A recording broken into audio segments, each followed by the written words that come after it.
Hello everyone, good evening to all of you. Sorry guys, sorry थोड़ा late हो गया।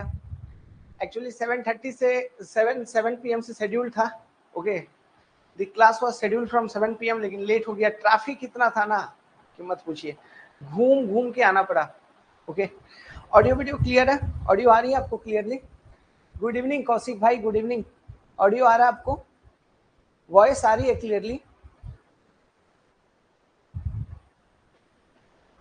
Audio आ रही है? क्लियर ऑडियो आ रही है?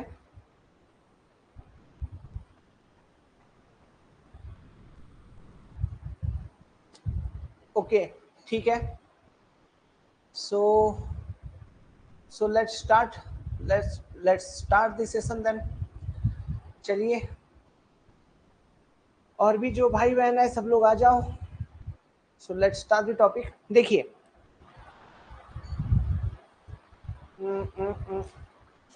एक मिनट, कौन मैसेज कर रहे हैं?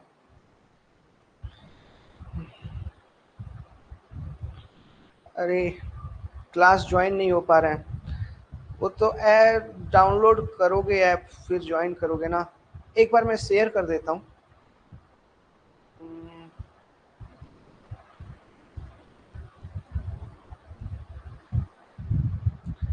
चलिए स्टार्ट करते हैं।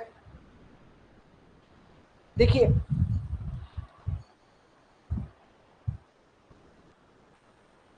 Late me share once again.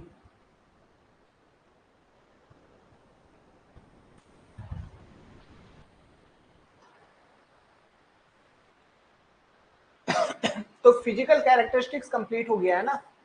Now we are going to start chemical characteristics. देखिए, आप यहाँ पे चार्ट भी कर सकते हैं। ऐप का इंटरफेरेंस देख लो आप लोग, ठीक है? इस तरीके से ऐप का इंटरफेरेंस होता है। आप यहाँ पे चार्ट वगैरह भी कर सकते हो। भूल गया, इतना बिजी हूँ, भूल गया गाइस। चश्मा पहन लेता हूँ, नहीं तो लाइट रिफ्लेक्ट करती है काफी।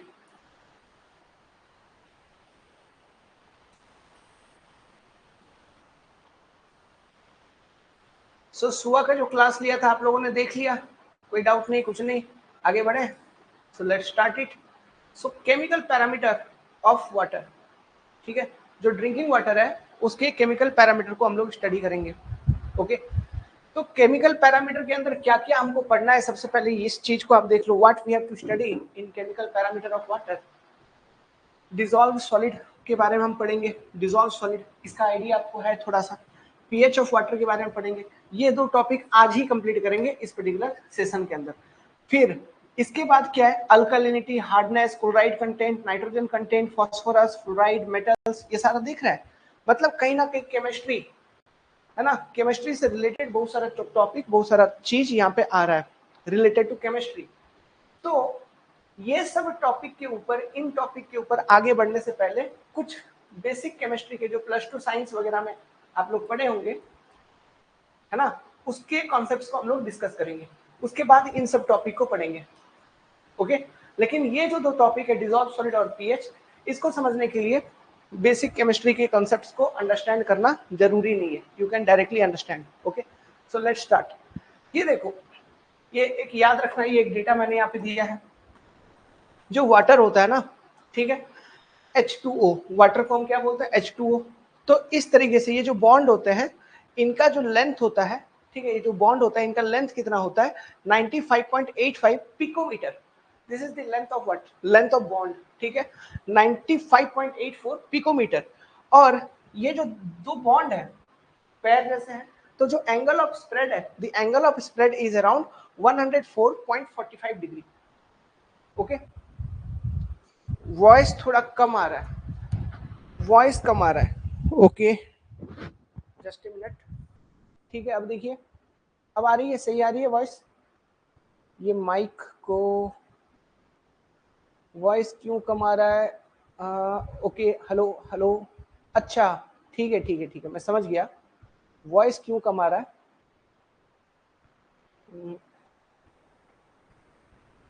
यहाँ पे बहुत सारा फिल्टर अप्लाई किया हुआ है, इसलिए वॉइस थोड़ा कम आ रहा है। मुझे लग रहा है जोर जोर से बोलना होगा। शायद मैं जोर जोर से बोलूंगा तो वॉइस आपको अच्छे से आएगा।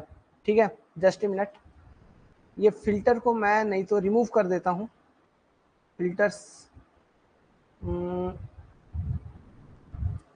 नॉइस कंप्रेसर, इसको डिलीट करते हैं, वेट, डिलीट, हेलो, ओके। अब देखिए, अब क्लियर है, आ रही है वॉइस। इसका थोड़ा सेटिंग करना होगा मुझे लग रहा है, ओके, थोड़ा सेटिंग में, सेटिंग ओरिएंटेड कुछ प्रॉब्लम हुई होगी। अभी आ रही है, देखिए अभी आ रही है। Now is it coming now? एक तो रुकिए, और एक फिल्टर है नॉइस सप्रेशन, इसको भी डिलीट कर देता हूं।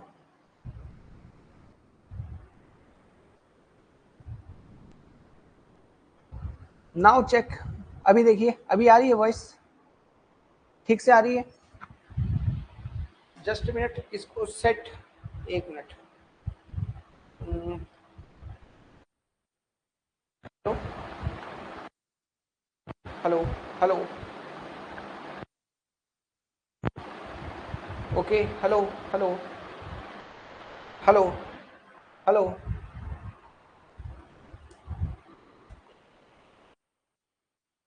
ये माइक है अपना, दिस इज योर माइक, ये अपना माइक है, मेरा मेरा माइक है एक्चुअली।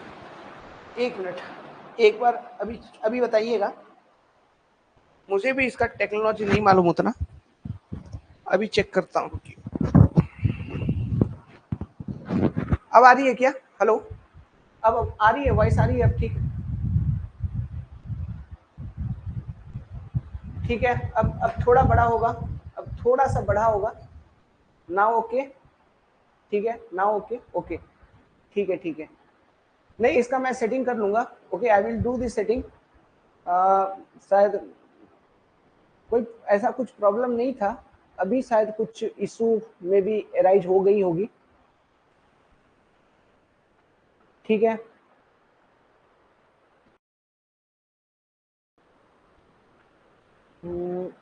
ओके, ठीक है, ठीक है। आप लोग बोलिएगा, ओके, आप लोग बोलिएगा, अगर वॉइस बहुत कम आ रही होगी ना, तो फिर इसका थोड़ा चेंज करना पड़ेगा, कुछ सेटिंग वगैरह, जो कि अब रिसर्च करना पड़ेगा थोड़ा सा, ठीक है। ऐसा तो होता नहीं था, पता नहीं अभी क्यों हुआ, चलिए देखते हैं। सुनिए, मैं जोर जोर से बोलूंगा, आपको समझ में आएगा। तो इट इज योर 95.84 पिकोमीटर, और ये जो लेग है, इनको बोलते हैं लेग, ठीक है, ये जो लेग्स है, ओके, इनका जो एंगल ऑफ स्प्रेड है, that is your 104.45 degree.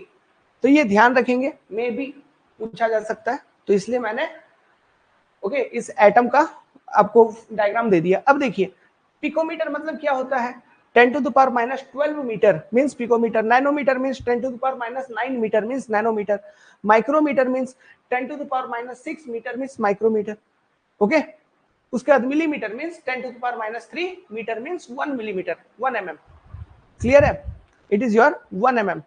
Audible है? वॉइस क्लियरली आ रही है? तो गाइस, ऑडिबल था? वॉइस आ रही थी? अभी जब मैंने बात किया वॉइस आ रही थी ठीक से?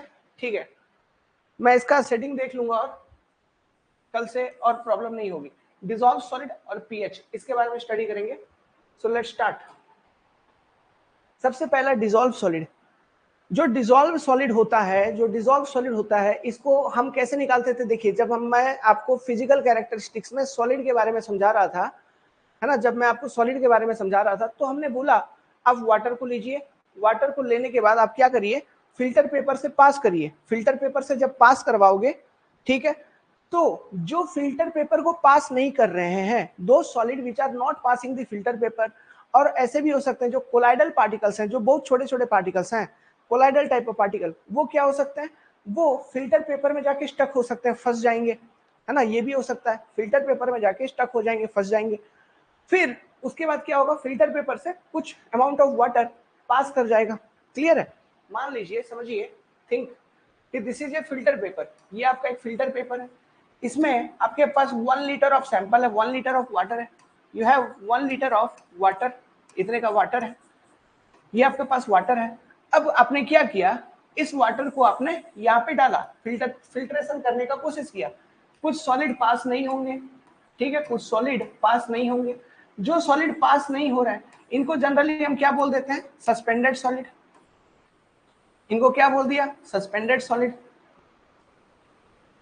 Suspended solid. है ना, इनको क्या बोल दिया, सस्पेंडेड सॉलिड। और कुछ सॉलिड क्या होगा ना, यहाँ पर ये जो फिल्टर पेपर्स के वॉइड हैं, छोटे छोटे ओपनिंग्स हैं, इसमें फंस के रह जाएंगे। वो जनरली क्या होंगे, कोलाइडल सॉलिड, बहुत छोटे छोटे सॉलिड, वो उसको हम क्या बोलेंगे, कोलाइडल पार्टिकल्स। तो वो यहाँ पर फंस के रह जाएंगे। और इसके बाद क्या होगा, वाटर यहाँ पे पास होके आ जाएगा। अब ये जो वाटर है, इसके अंदर जो सॉलिड प्रेजेंट होगा वो कौन होगा, dissolve solid. Dissolve solid, dissolve solid, वो कौन होगा भाई, डिसॉल्व सॉलिड। ठीक है, अब ये डिसॉल्व सॉलिड ऑर्गेनिक हो सकता है, ऑर्गेनिक हो सकता है, इनऑर्गेनिक हो सकता है, एनी एनी कैटेगरी, इनऑर्गेनिक हो सकता है। ठीक है, ऑर्गेनिक इनऑर्गेनिक नेचर के हो सकते हैं ये डिसॉल्व सॉलिड। समझ में आ रहा है, this dissolve solid can be of organic nature, inorganic nature. अब हम क्या करेंगे, ये जो वाटर आपके पास मिला, आपको मिला, इस वाटर को आप हीट करिए। हीट क्या करेंगे, हीट करिए at temperature, at temperature around 104 degree Celsius. जब आप हीट करोगे तो जो वाटर है it will gate evaporated, the water will get evaporated, water evaporate हो जाएगा। वाटर इवेपोरेट हो गया तो लास्ट में क्या बचेगा, रेसिड्यू। तो वो जो रेसिड्यू बच रहा है, that particular residue is the total concentration of dissolve solid present in this particular water. ऐसे ही तो निकालते थे। तो ये जो मेथड है, this particular method of estimating और calculating the dissolve solid amount in water is the exact method. Why exact method? Why it is called as exact method? Means exact method हम इसलिए बोलते हैं because जितना भी concentration है, total concentration of dissolved solid आपको यहाँ पे पता चल जा रहा है। You are getting the idea of it, है ना, आपको ये पता चल जा रहा है। Let it be organic nature का, let it be inorganic nature का, whatever dissolved solid concentration is present, we are able to calculate it, we are able to find it. Hence this particular method is exact method. It gives you exact data related to dissolved solid present in water, but this is a time taking method. बहुत ज्यादा time लगेगा। आप filter paper से पास करोगे, फिर पानी को लोगे, इवेपोरेट करोगे, फिर रेसिड्यू का वेट निकालोगे, तो इट विल टेक टाइम। तो टाइम टेकिंग मेथड है, टाइम कंज्यूमिंग मेथड है, बट एग्जैक्ट मेथड है, एक्यूरेसी के साथ डेटा देता है ना। तो यहाँ पे देखिए वेट वगैरह हम लोग मेजर कर रहे हैं। तो इस मेथड का और एक नाम भी है, इसको हम बोलते हैं ग्रेविमेट्रिक मेथड। ठीक है, इस तरीके के मेथड को हम बोलते हैं ग्रेविमेट्रिक मेथड। ओके, मैं नोट्स में आपको दूंगा। होप कि ये मेथड आपको समझ में आया। तो यहाँ पे जो टेम्परेचर है, इसके ऊपर आपको ध्यान देना है कि जो टेम्परेचर पे हम हीट कर रहे हैं, that particular temperature is around 104 degree Celsius. इससे ज्यादा टेम्परेचर पे हीट नहीं कर रहे हैं। वेटमैन फिल्टर पेपर, फिल्टर पेपर का नाम है वेटमैन फिल्टर पेपर। अभी आपको दिखाऊंगा। हम इससे ज्यादा टेम्परेचर पे हीट नहीं कर रहे। क्यों? क्योंकि यहाँ पे हम एग्जैक्ट मेथड के अंदर what we are finding organic inorganic solid both. मैंने आपको इससे पहले क्लासेस में बता रखा है, जो ऑर्गेनिक सॉलिड है ये जनरली वोलेटाइल नेचर के होते हैं, वोलेटाइल नेचर के। ठीक है, अगर हाई टेम्परेचर पे आपने हीट कर दिया अराउंड 500 डिग्री सेल्सियस और 600 डिग्री सेल्सियस आपने टेम्परेचर उतना मेंटेन कर दिया, तो ये जो ऑर्गेनिक सॉलिड है ये पानी के साथ ये भी इवेपोरेट कर जाएंगे। तो उसके बाद जो सॉलिड बचेगा, जो रेसिड्यू बचेगा, that will B basically of inorganic nature, है ना। उसको हम फिक्स्ड सॉलिड भी बोलते थे, and this is your volatile solid. Clear है? इसलिए जो हीटिंग टेम्परेचर है that is around 104 degree Celsius. Clear है? तो this is your exact method. यहाँ पे वेट वगैरह मेजर करता है रेसिड्यू का, इसलिए इसको ग्रेविमेट्रिक मेथड भी बोला जाता है। It is just a name term. इसको क्या बोलेंगे? Gravimetric method. ठीक है, आगे बढ़ते हैं। देखिए, जो भाई ने पूछा कि कौन सा फिल्टर पेपर यूज करते हैं, this is the filter paper what we use. ठीक है, यही फिल्टर पेपर का यूज करते हैं, मार्केट में अवेलेबल है, ऑनलाइन आप मंगा सकते हो। इसको बोलता है वेटमैन। देखो नाम लिखा हुआ है, ठीक है, नाम लिखा हुआ है वेटमैन, वेटमैन फिल्टर पेपर। तो वेटमैन फिल्टर पेपर को यूज करोगे डिसॉल्व सॉलिड के कंसंट्रेशन को फाइंड करने के लिए। This particular method is your exact method. ठीक है, this particular method is your exact method. It will give you idea of total concentration of dissolved solid present. Let it be organic nature, let it be of inorganic nature, है ना। जो filter paper हम लोग use कर रहे हैं उसका नाम है वेटमैन। नेम इंपॉर्टेंट है। देखिए अभी अलग अलग आपका ये जो फैब्रिक है ये अलग अलग हो सकता है, ठीक है, बट आपका जो कंसर्न है ये याद रखना भाई, है ना। इसके अंदर उतना नहीं जाना है दोस्त, है ना, मैं बता रहा हूँ। वेटमैन, बस ये याद रखना, ये ऑब्जेक्टिव क्वेश्चन में पूछा जा सकता है। ठीक है, इसको डिजाइन ही इस तरीके से किया गया, इसका साइज ही ऐसा है, जो डिसॉल्व सॉलिड का साइज है, ठीक है। डिसॉल्व इसके जो पोर्स होते हैं वो बस ये ऐसे होते हैं ना कि जो डिसॉल्व सॉलिड का साइज है वो सॉलिड बस पास कर पाए और बाकी के जो सॉलिड्स हैं वो पास नहीं करेंगे, है ना। इतने छोटे छोटे पोर्स होंगे इसके, तो जो डिसॉल्व सॉलिड का मैंने साइज दिया था उसी के अकॉर्डिंग इसके ओपनिंग्स होंगे, पोर्स होंगे, इसका फैब्रिक अलग अलग हो सकता है, ठीक है। बट द ब्रांड इज, जो साइंटिस्ट है जो बनाए थे, Whatman, okay. This is the filter paper. और since here we are measuring the weight of residue ETC left after evaporating, इसलिए इस मेथड को हम ग्रेविमेट्रिक मेथड भी बोलते हैं। इस मेथड को क्या बोलते हैं दोस्त? Gravimetric method. तो यहां तक याद रखेंगे, ये एमसीक्यू में अराइज हो सकता है ये क्वेश्चन। अब देखो, ये तो आपका एक मेथड था डिसॉल्व सॉलिड को निकालने के लिए। अब देखिए और एक मेथड है जिसको, जो कि इनडायरेक्ट मेथड है, that is not your exact method, that is not your direct method. ये एग्जैक्ट मेथड को आप डायरेक्ट मेथड भी बोल सकते हो, क्योंकि डायरेक्टली हम फिल्टर कर रहे हैं, उसका वाटर को इवेपोरेट करके रेसिड्यू का वेट ले रहे हैं, which is your time taking method. Filter paper used is Whatman filter paper, 104 degree Celsius के अराउंड हीट करते हैं, ठीक, यही सब है। आगे देखिए, और एक मेथड है इनडायरेक्ट मेथड। इनडायरेक्ट मेथड कौन सा हो सकता है? What can be the indirect method? Can you answer? मैंने सुबह बोला था दोस्त, ओके, सुबह में इनडायरेक्ट मेथड का आपको आइडिया मैंने दिया था। जो इनडायरेक्ट मेथड है, what is that? That is your specific conductivity, water का स्पेसिफिक कंडक्टिविटी को निकाल के आप डिसॉल्व सॉलिड का कंसंट्रेशन को निकाल सकते हो। एक फॉर्मूला भी दिया था, ठीक है, उसके बारे में भी अभी डिस्कस करेंगे थोड़ा सा, लेकिन पहले कुछ पढ़ते हैं। देखिए, डिसॉल्व सॉलिड जो है इसको हम फिल्टरेबल सॉलिड भी बोलते हैं, because filter paper are so design, Whatman filter is so design, इनके ओपनिंग्स, छोटे छोटे जो पोर्स हैं, ये कुछ ऐसे होते हैं कि इसके अंदर से इजीली आपका डिसॉल्व सॉलिड पास कर जाता है, ठीक है। इसलिए this solids are also called as filterable solid. और जो सस्पेंडेड सॉलिड है, जो सस्पेंडेड सॉलिड है उसको नॉन फिल्टरेबल सॉलिड बोलते हैं।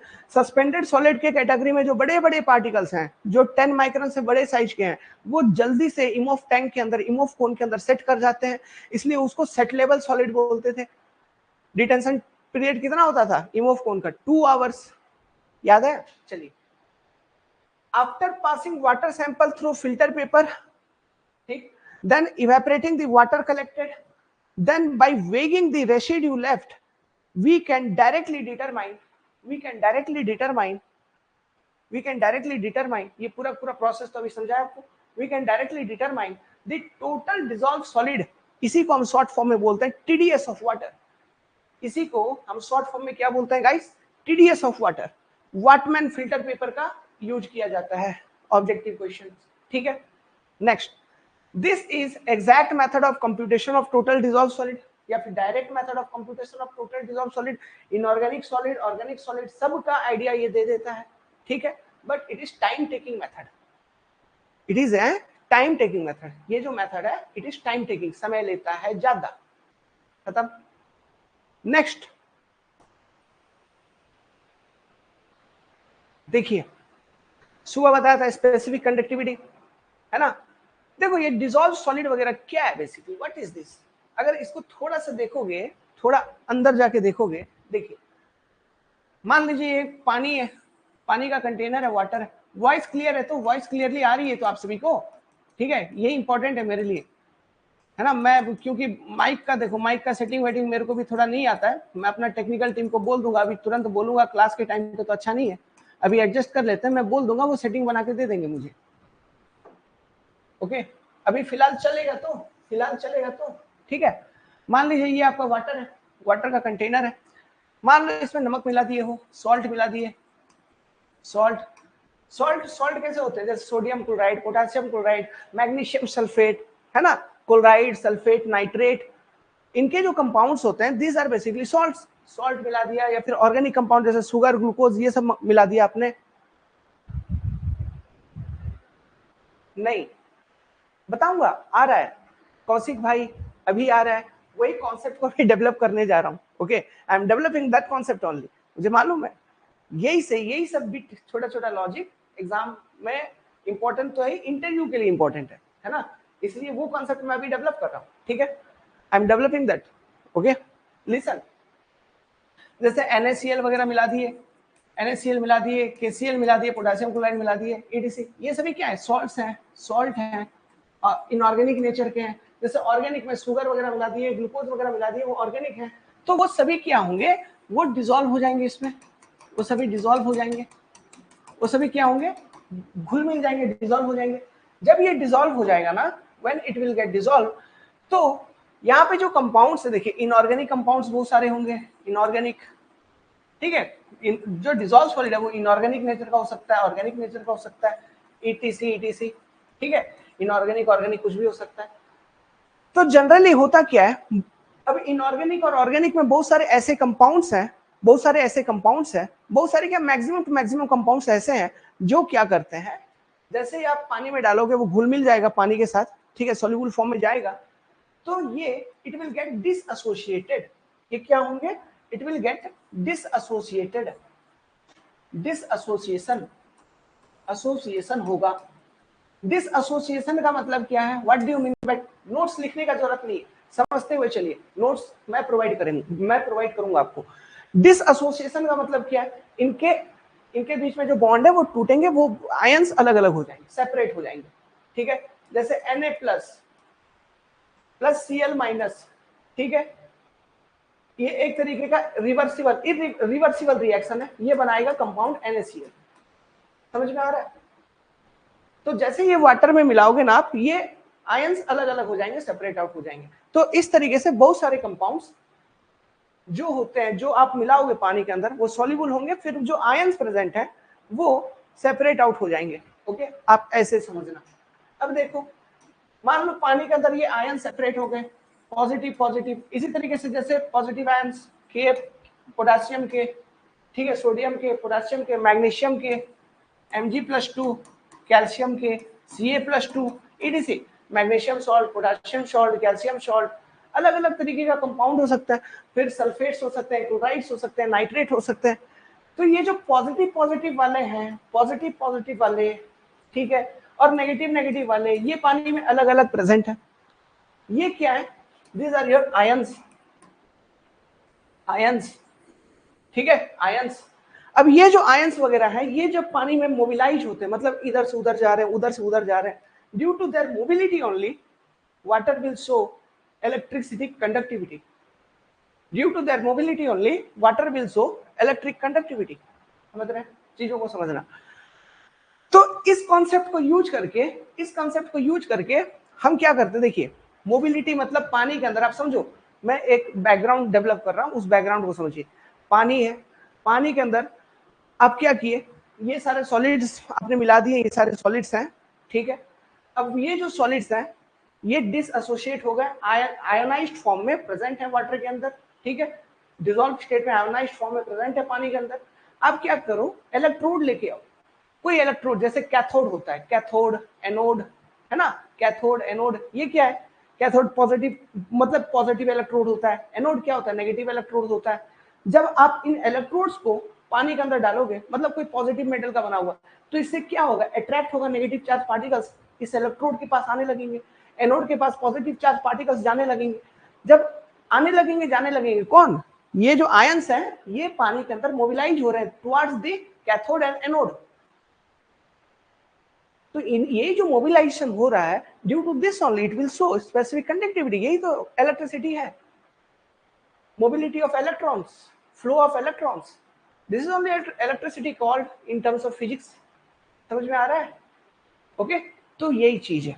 अब समझिए बात, ये समझ में आया कि जब कोई एनोड, एनोड मतलब कोई रॉड, एक रॉड ले लो, जैसे अर्थिंग वगैरह के लिए एक लोहे का रॉड डाल देते हो, उसी तरीके से कैथोड एनोड अलग अलग मटेरियल का होता है। पॉजिटिवली चार्ज मटेरियल, ग्रेफाइट वगैरह का यूज करते हो, नेगेटिवली चार्ज मटेरियल, है ना, डिफरेंट टाइप्स ऑफ मटेरियल के आपके इलेक्ट्रोड्स बनते हैं, ओके, जिसको हम यूज करते हैं यहाँ पे। तो इसी कॉन्सेप्ट को यूज करके, क्योंकि इलेक्ट्रोड को जैसे ही पानी में डालोगे, ये आयंस डिसएसोसिएटेड फॉर्म में है, मान लो पॉजिटिव चार्ज इलेक्ट्रोड आपने डाल दिया कैथोड, जो नेगेटिव पार्टिकल्स इसकी तरफ अट्रैक्ट होने चालू हो जाएंगे, ओनली नेगेटिव अट्रैक्शन, पॉजिटिव को नेगेटिव, नेगेटिव को पॉजिटिव, तो वो अट्रैक्ट होने आ रहे हैं, मतलब पानी के अंदर वो फ्लो होके आ रहे हैं। तो इन्हीं का जो फ्लो है, जो मोबिलिटी है, due to this only electric conductivity आ रही है पानी के अंदर। यही लॉजिक है, okay, due to this only electricity conductivity आ रही है। समझ में आ रहा है बात? तो अब देखिए, तो अब मैं आपको बता रहा हूं, तो यही कॉन्सेप्ट को यूज करके ना एक इक्विपमेंट, एक डिवाइस बनाया गया है, ठीक है। इसी कॉन्सेप्ट को यूज करके एक इक्विपमेंट, एक डिवाइस बनाया गया है जिसको हम बोलते हैं TDS meter, turbidity meter, TDS meter, TDS meter. अब ये जो टीडीएस मीटर है, इसका नाम है, इसका एक नाम है क्या, ये देखिए, ये टीडीएस मीटर है, ठीक है। इसका नाम क्या है, di ionic, di ionic water tester, water tester, water tester, ठीक है।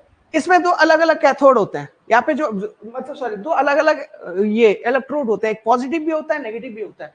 मतलब ये जो टीडीएस मीटर है, डाई आयोनिक इसको इसलिए बोलते हैं कि ये पॉजिटिव आयंस को, मतलब इसको बोलते हैं कैटायंस। केमिस्ट्री के बेसिक्स को मैं अलग क्लास में डेवलप करूंगा, वो मैं कल के क्लास में एक अलग क्लास लूंगा जिसमें मोलिकुलर वेट क्या होता है, मोलर मास क्या होता है, एटॉमिक मास क्या होता है, ठीक है, वैलेंसी वगैरह क्या होता है। इसके जो बेसिक कंसेप्ट आपको चाहिए to understand the concept of environment engineering, ये सारे कंसेप्ट के लिए मैं अलग एक क्लास लूंगा, 1-1.5-2 घंटे का सेशन, ठीक है। नॉट टू वरी, अगर आप +2 के चीजों को भूल गए, नॉट टू वरी, आपका भाई जिंदाबाद। देखिए, जो पॉजिटिव है ना, इसको कैटायन बोलते हैं, कैट आयन, अभी नाम याद रखिए, कैट आयंस, है ना। जो नेगेटिव है इसको एनायन बोलेंगे, एन आयन, एन आयंस, ठीक है। जैसे कैटायन मतलब सोडियम के आयंस हो गए, मैग्नीशियम के आयंस हो गए, ठीक है, ऐसे ये कैटायंस हो गए, ईटीसी ईटीसी ईटीसी। एनायंस मतलब क्लोरीन हो गया, ठीक है, Cl हो गया, फिर या फिर सल्फेट हो गया, है ना। ये सारे क्या, नेगेटिवली चार्ज आयंस। तो ये डाई आयोनिक वाटर टेस्टर को जैसे ही आप पानी में डालोगे और पानी के अंदर अगर जो आयंस, जो कंपाउंड्स है, वो अगर डिसएसोसिएटेड फॉर्म में इस तरीके से पानी में प्रेजेंट है, तो वो जो इलेक्ट्रोड्स हैं, कैथोड एनोड होगा, तो जो आयंस है वो अलग अलग तरीके से मोबिलिटी करेंगे। सो उन्हीं का मोबिलिटी को मेजर करके, उन्हीं का मोबिलिटी को ये मेजर करता है, मेजर करके स्पेसिफिक कंडक्टिविटी ऑफ वाटर को ये डायरेक्टली उसका रीडिंग ये बता देता है। यूनिट के माइक्रोमो पर सेंटीमीटर के यूनिट में, उस पर्टिकुलर यूनिट में ये स्पेसिफिक कंडक्टिविटी ऑफ वाटर को बता देता है ना। तो since this particular meter, turbidity, TDS meter is responding to both type of ions, cations, anions, इसलिए इसको हम डाई आयोनिक वाटर टेस्टर बोलते हैं। मतलब पानी के अंदर जो दोनों तरीके के आयंस प्रेजेंट हैं उसको ये रेस्पॉन्ड करता है।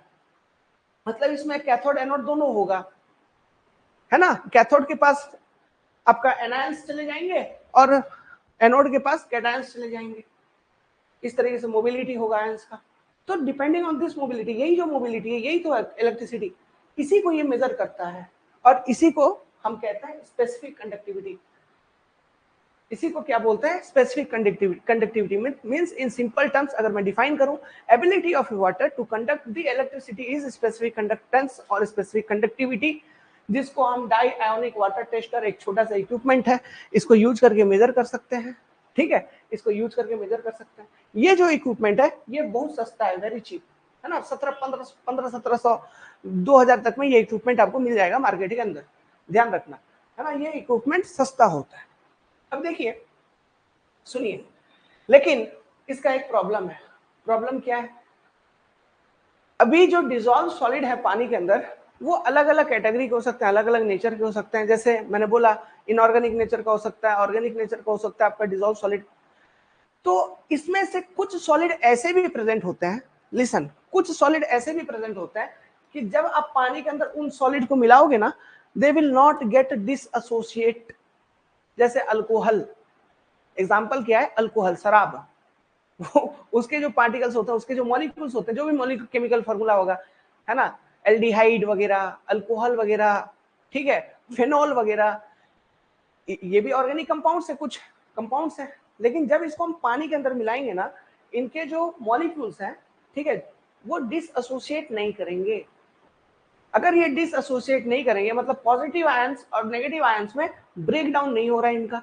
तो अगर ब्रेक डाउन नहीं हो रहा है, तो मान लो डाई आयोनिक वाटर टेस्टर को आपने डाला भी, उसमें कैथोड एनोड है भी, लेकिन फिर भी ये जो कंपाउंड प्रेजेंट है, फिनोल वगैरह या फिर और कुछ ऐसे कंपाउंड्स, ठीक है, ये भी सॉलिड फॉर्म में हो सकते हैं। तो ये जो कंपाउंड वहां पे प्रेजेंट है, इनका डिसएसोसिएशन हुआ नहीं है, तो इनके आयंस मोबिलाइज नहीं करेंगे। तो इसका मतलब क्या हुआ? इसका मतलब ये हुआ कि ये जो डाई आयोनिक वाटर टेस्टर है, ठीक है, ये उन्हीं उन्हीं कंपाउंड्स के कारण टर्बिडिटी को मेजर कर सकता है जो कि पानी में, वाटर के अंदर आयोनाइज्ड फॉर्म में प्रेजेंट हो, जो कि पानी के अंदर आयोनाइज्ड फॉर्म में प्रेजेंट हो। Ionised form, ionised form. अगर कोई कंपाउंड पानी के अंदर आयोनाइज्ड फॉर्म में प्रेजेंट नहीं है, then this particular TDS meter will not respond to that. Means अगर पानी में कोई कंपाउंड आयोनाइज्ड फॉर्म में प्रेजेंट नहीं है तो उसके कारण क्या टर्बिडिटी है वो इसका पता लगा नहीं पा रहा है, it will not respond to that. लेकिन जो एग्जैक्ट मेथड था आपका क्वेश्चन, जो एग्जैक्ट मेथड था वो तो जो भी कंपाउंड हो, ऑर्गेनिक हो इनऑर्गेनिक हो, उसको कोई ही मतलब नहीं, फिल्टर पेपर से पास कर दिया, ठीक है, डायरेक्ट मेथड पास कर दिया, हीट कर दिया, रेसिड्यू निकाल लिया, वही तो हो गया डिसॉल्व सॉलिड। समझ में आ रहा है? उसमें ये इलेक्ट्रिक कंडक्टिविटी का कोई झमेला नहीं है। लेकिन ये जो मेथड है वेरी क्विक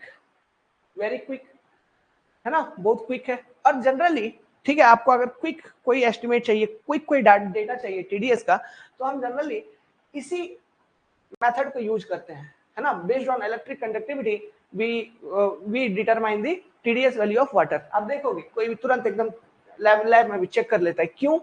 क्योंकि ऐसे कंपाउंड्स, समझिए, हम ये किसके लिए पढ़ रहे हैं? ड्रिंकिंग वाटर के लिए। ये भी लॉजिक तो पकड़िए, ड्रिंकिंग वाटर के लिए पढ़ रहे हैं। तो ऐसे कंपाउंड्स जैसे अल्कोहल वगैरह, एल्डिहाइड वगैरह, फेनॉल वगैरह, अबे ड्रिंकिंग वाटर में हम इन सब कंपाउंड्स को थोड़ी ना मिला के पानी पिएंगे, है ना। इन सब कंपाउंड्स को मिला के तो हम पानी नहीं पीते जनरली। और इसका जो यूज होता है वो ये यूज होता है कि पब्लिक सप्लाई करने के जब आप कर रहे हो, या आपके घरों में पानी आया, या फिर कोई बोरिंग है, बोरिंग से आप पानी निकाल रहे हो, उसका टीडीएस कंटेंट निकाल रहे हो, ईटीसी नॉर्मल चेकअप के लिए, नॉर्मल चेकअप ऐसा। तो ये फेनॉल वगैरह, या फिर ये एल्डिहाइड वगैरह, अल्कोहल वगैरह, ठीक है, हाइड्रोकार्बन वगैरह, ये सब जो कंपाउंड है वो कॉमनली अवेलेबल नहीं है जो कि पानी में मिक्सअप हो जाएगा।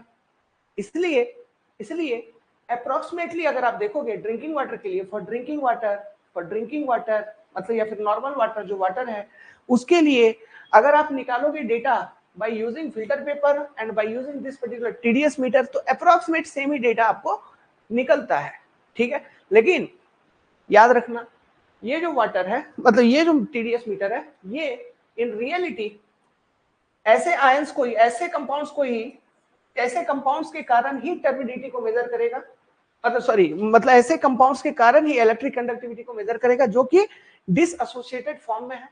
And corresponding to that only we will be able to calculate the dissolve solid concentration. अब डिसॉल्व सॉलिड कंसंट्रेशन को, अब यहाँ पे, अब अच्छा, और एक फैक्टर और एक लॉजिक है, ये जो टीडीएस मीटर है इसको एक फिक्स टेम्परेचर पे, अप्रोक्सीमेटली जो इसका टेम्परेचर है ना, जो स्पेसिफिक कंडक्टिविटी निकालने का, सुबह बोला था, स्पेसिफिक कंडक्टिविटी को निकालने के लिए जो टेम्परेचर है उसको भी हम फिक्स रखते हैं, it is approximately 25 degree celsius. Why? क्यों? सिंपल सी बात है, अगर आपका टेम्परेचर फिक्स नहीं होगा तो जैसे जैसे हम टेम्परेचर बढ़ाएंगे, मतलब टेम्परेचर बढ़ा रहे हो, हीट आप दे रहे हो, मतलब सिस्टम में, उस पर्टिकुलर सिस्टम में आज आप कुछ additional energy, you are providing some energy, मतलब उसका एनर्जी बढ़ेगा। मेरे पास एनर्जी आया, मैं परेशान हो गया, अब इस एनर्जी का क्या करूंगा? तो मैं अब इलेक्ट्रॉन के टर्म्स में अगर बोलूं सिंपल तरीके से, तो ये मोबिलाइज करना चालू कर देंगे, वो जल्दी इधर उधर इनके कोलिजन्स होंगे। Due to this it will show high electric conductivity. तो इलेक्ट्रिक कंडक्टिविटी अगर हाई शो करेगा तो ये जो मीटर है, this particular meter measure electric conductivity, सबसे पहले उसको मेजर करने के बाद उसको ये कन्वर्ट कर रहा है इन टीडीएस फॉर्म, है ना, total dissolve solid concentration form. तो अगर इलेक्ट्रिक कंडक्टिविटी, जैसे जैसे आप टेम्परेचर बढ़ा रहे हो, mobility of ions are increasing, means specific conductivity is increasing, specific conductivity increasing means same amount, same concentration of dissolve solid है, but due to increase in temperature, rise in temperature, TDS value ये meter ज्यादा show कर देगा। इसलिए by using this particular concept, by using the concept of specific conductivity और electric conductivity, अगर आपको total dissolve solid निकालना है देन एक टेम्परेचर फिक्स होना चाहिए, और वो standard temperature generally Indian conditions में 25 डिग्री के आसपास का फिट किया गया है, सिलेक्ट किया गया है। सो 25 डिग्री सेल्सियस का टेम्परेचर फिक्स किया गया है। समझ में आया? ठीक है, अब देखिए आगे, यहां तक समझ में आया guys? Any doubt up to here? ये बताइए आपको ये समझ में आया?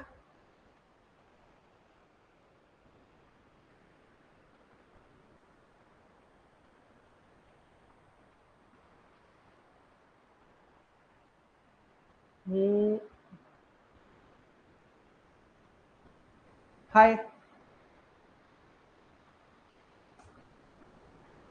some organic compounds flammable, so 104 degree heat, so it will be last। देखिए उस तरीके के ऑर्गेनिक कंपाउंड है ना, जो फ्लेमेबल ऑर्गेनिक कंपाउंड्स हैं वो उसमें होंगे तो प्रॉब्लम हो सकती है। ठीक है, ओके, अगर प्रॉब्लम होंगे, अगर होंगे तो हो सकते हैं भाई, बिल्कुल हो सकते हैं। ऑर्गेनिक कंपाउंड्स होते हैं बहुत, ऑर्गेनिक कंपाउंड 60 डिग्री पर भी, ठीक है, हम कहीं कहीं कोडल प्रोविजंस आप देखोगे 60 डिग्री पर, ओके, 60 डिग्री पर भी हम क्या कर देते हैं, मतलब 60 डिग्री टेम्परेचर लिमिट भी हम लोग अप्लाई करते हैं, क्योंकि 60 डिग्री पर भी ऑर्गेनिक कंपाउंड इवेपोरेट करने लगता है कुछ कुछ, बिल्कुल। लेकिन यहाँ पर इस कॉन्सेप्ट में वाटर वगैरह में जनरली ओके ये टेम्परेचर वगैरह सिलेक्ट किया जाता है। ठीक है, hello Kaushik ji, hello, okay. और ये टीडीएस वाला क्लियर हुआ तो किसका एक्यूरेसी अच्छा होगा? ऑब्वियस सी बात है, जो एग्जैक्ट मेथड है ना, उसका एक्यूरेसी अच्छा होगा। और ये जो कॉन्सेप्ट मैं अभी डिस्कस कर रहा था, ये कॉन्सेप्ट क्लियर हुआ आपका? ठीक है, दिस पर्टिकुलर कॉन्सेप्ट क्लियर, यहाँ तक आप लोग समझ गए? ठीक है, okay, one of sister was watching, actually वो जॉब में रहती है ना, तो वो चले गए। ठीक है, वो चले गए होंगे। चलिए आगे बढ़ते हैं। आगे बढ़ते हैं। ठीक है, देखिए आगे बढ़ते हैं भाई, क्या बढ़ेंगे, कहाँ बात कर रहा था मैं? हाँ, तो कौन कौन से कंपाउंड, अगर एग्जांपल अगर आप बोलोगे, if you will take examples, ठीक है, अगर आप एग्जांपल्स लोगे, एग्जांपल कि कौन कौन से कंपाउंड आयोनाइज्ड फॉर्म में नहीं आते हैं, कौन कौन से कैसे, तो कुछ ऑर्गेनिक कंपाउंड्स हैं जो कि डिसएसोसिएट नहीं करते हैं, लाइक फेनॉल, एग्जांपल फेनॉल। तो जो आपका टीडीएस मीटर है, ये फेनॉल वगैरह के कारण जो मतलब टीडीएस आ रही है उसको ये मेजर नहीं कर पाएगा। ठीक है, alcohols, alcohols, aldehydes, aldehydes, aldehydes, फिर हाइड्रोकार्बन्स, हाइड्रोकार्बन्स, ईटीसी, है ना, ईटीसी, कुछ एग्जांपल, बस इतना काफी है, याद रखना। ठीक है, याद रखना आप, ये नोट्स में रहेगा, आपको लिखने की जरूरत नहीं है, मैं बस अभी लिख रहा हूं। अब देखिए, तो ये जो डाई आयोनिक वाटर टेस्टर है, इसने क्या किया, ये एक तरीके का इनडायरेक्ट मेथड है, लेस टाइम कंज्यूमिंग है, सस्ते में ये इक्विपमेंट मिल भी जाता है। ठीक है, हमको आजकल जो भी चीज चाहिए वो एकदम जल्दी से चाहिए, जल्दी जल्दी जल्दी जल्दी। ठीक है, what I need very quickly everything, तो जल्दी से हम लोग कर लेते हैं, बस यही बात है, तो इसको यूज कर लेते हैं। अब इसमें क्या है ना, तो ये कैसे करते हैं, हम सबसे पहले स्पेसिफिक कंडक्टिविटी को निकाल लिए। तो स्पेसिफिक कंडक्टिविटी को कैसे आपने निकाला, या फिर इलेक्ट्रिक कंडक्टिविटी इन माइक्रोमो, माइक्रोमो ये आपका यूनिट है, माइक्रोमो पर सेंटीमीटर। इस यूनिट में, इस इक्विपमेंट का यूनिट वगैरह भी फिक्स है, इसी यूनिट में वो इलेक्ट्रिक कंडक्टिविटी को देता है। तो ये इलेक्ट्रिक कंडक्टिविटी को दिया, इसके साथ हम क्या करते हैं, एक फैक्टर को मल्टीप्लाई करते हैं। ठीक है, वी मल्टीप्लाई ए फैक्टर, तो it will give you directly concentration of dissolve solid, dissolve solid, ठीक है, इन terms of what, milligram per litre. इस फॉर्म में डायरेक्टली आपको ये डिसॉल्व सॉलिड का कंसंट्रेशन दे देता है। अब ये जो फैक्टर है के, what is this particular factor, this is your temperature coefficient. इसको हम क्या बोलते हैं, टेम्परेचर कोफिशिएंट, टेम्परेचर कोफिशिएंट। ये टेम्परेचर कोफिशिएंट का क्या मतलब है, what do you mean by this particular temperature coefficient, हमको मालूम, अभी मैंने बोला कि अलग अलग टेम्परेचर पे मोबिलिटी, जैसे जैसे टेम्परेचर इंक्रीज करोगे, mobility of ion will increase, means electric conductivity will increase, means at same ion concentration, it will show different value of TDS at different temperature. Hence we need to conduct this particular test at a constant temperature. ठीक है, तो generally जो temperature consider किया गया है 25 degree Celsius, तो उस 25 degree Celsius के कॉरस्पॉन्डिंग टेम्परेचर कोफिशिएंट क्या है? तो दी टेम्परेचर कोफिशिएंट आज सुबह भी बताया था 0.65. ठीक है, तो ये 25 डिग्री सेल्सियस वाला, ये आप याद रखना, जो फॉर्मूला मैंने आपको सुबह दिया था, अलग अलग टेम्परेचर पे क्या होता है उसको याद रखने का जरूरत नहीं है. लेकिन अगर आपको क्वेश्चन में दे रखा है कि 27 डिग्री सेल्सियस पे किया गया, टेम्परेचर कोफिशिएंट इतना है, अच्छा अब आप मतलब टेम्परेचर कोफिशिएंट का वैल्यू आपको वहां पे दिया होगा क्वेश्चन में, ठीक है, उसका वैल्यू उसको आपको याद करने का जरूरत नहीं है. तो this is the concept guys. Okay, so this is your turbidity, बताइए, सॉरी टर्बिडिटी बोल रहा हूँ, टीडीएस, टोटल डिसॉल्व सॉलिड. तो आपको दोनों मेथड समझ में आया, बस यही है.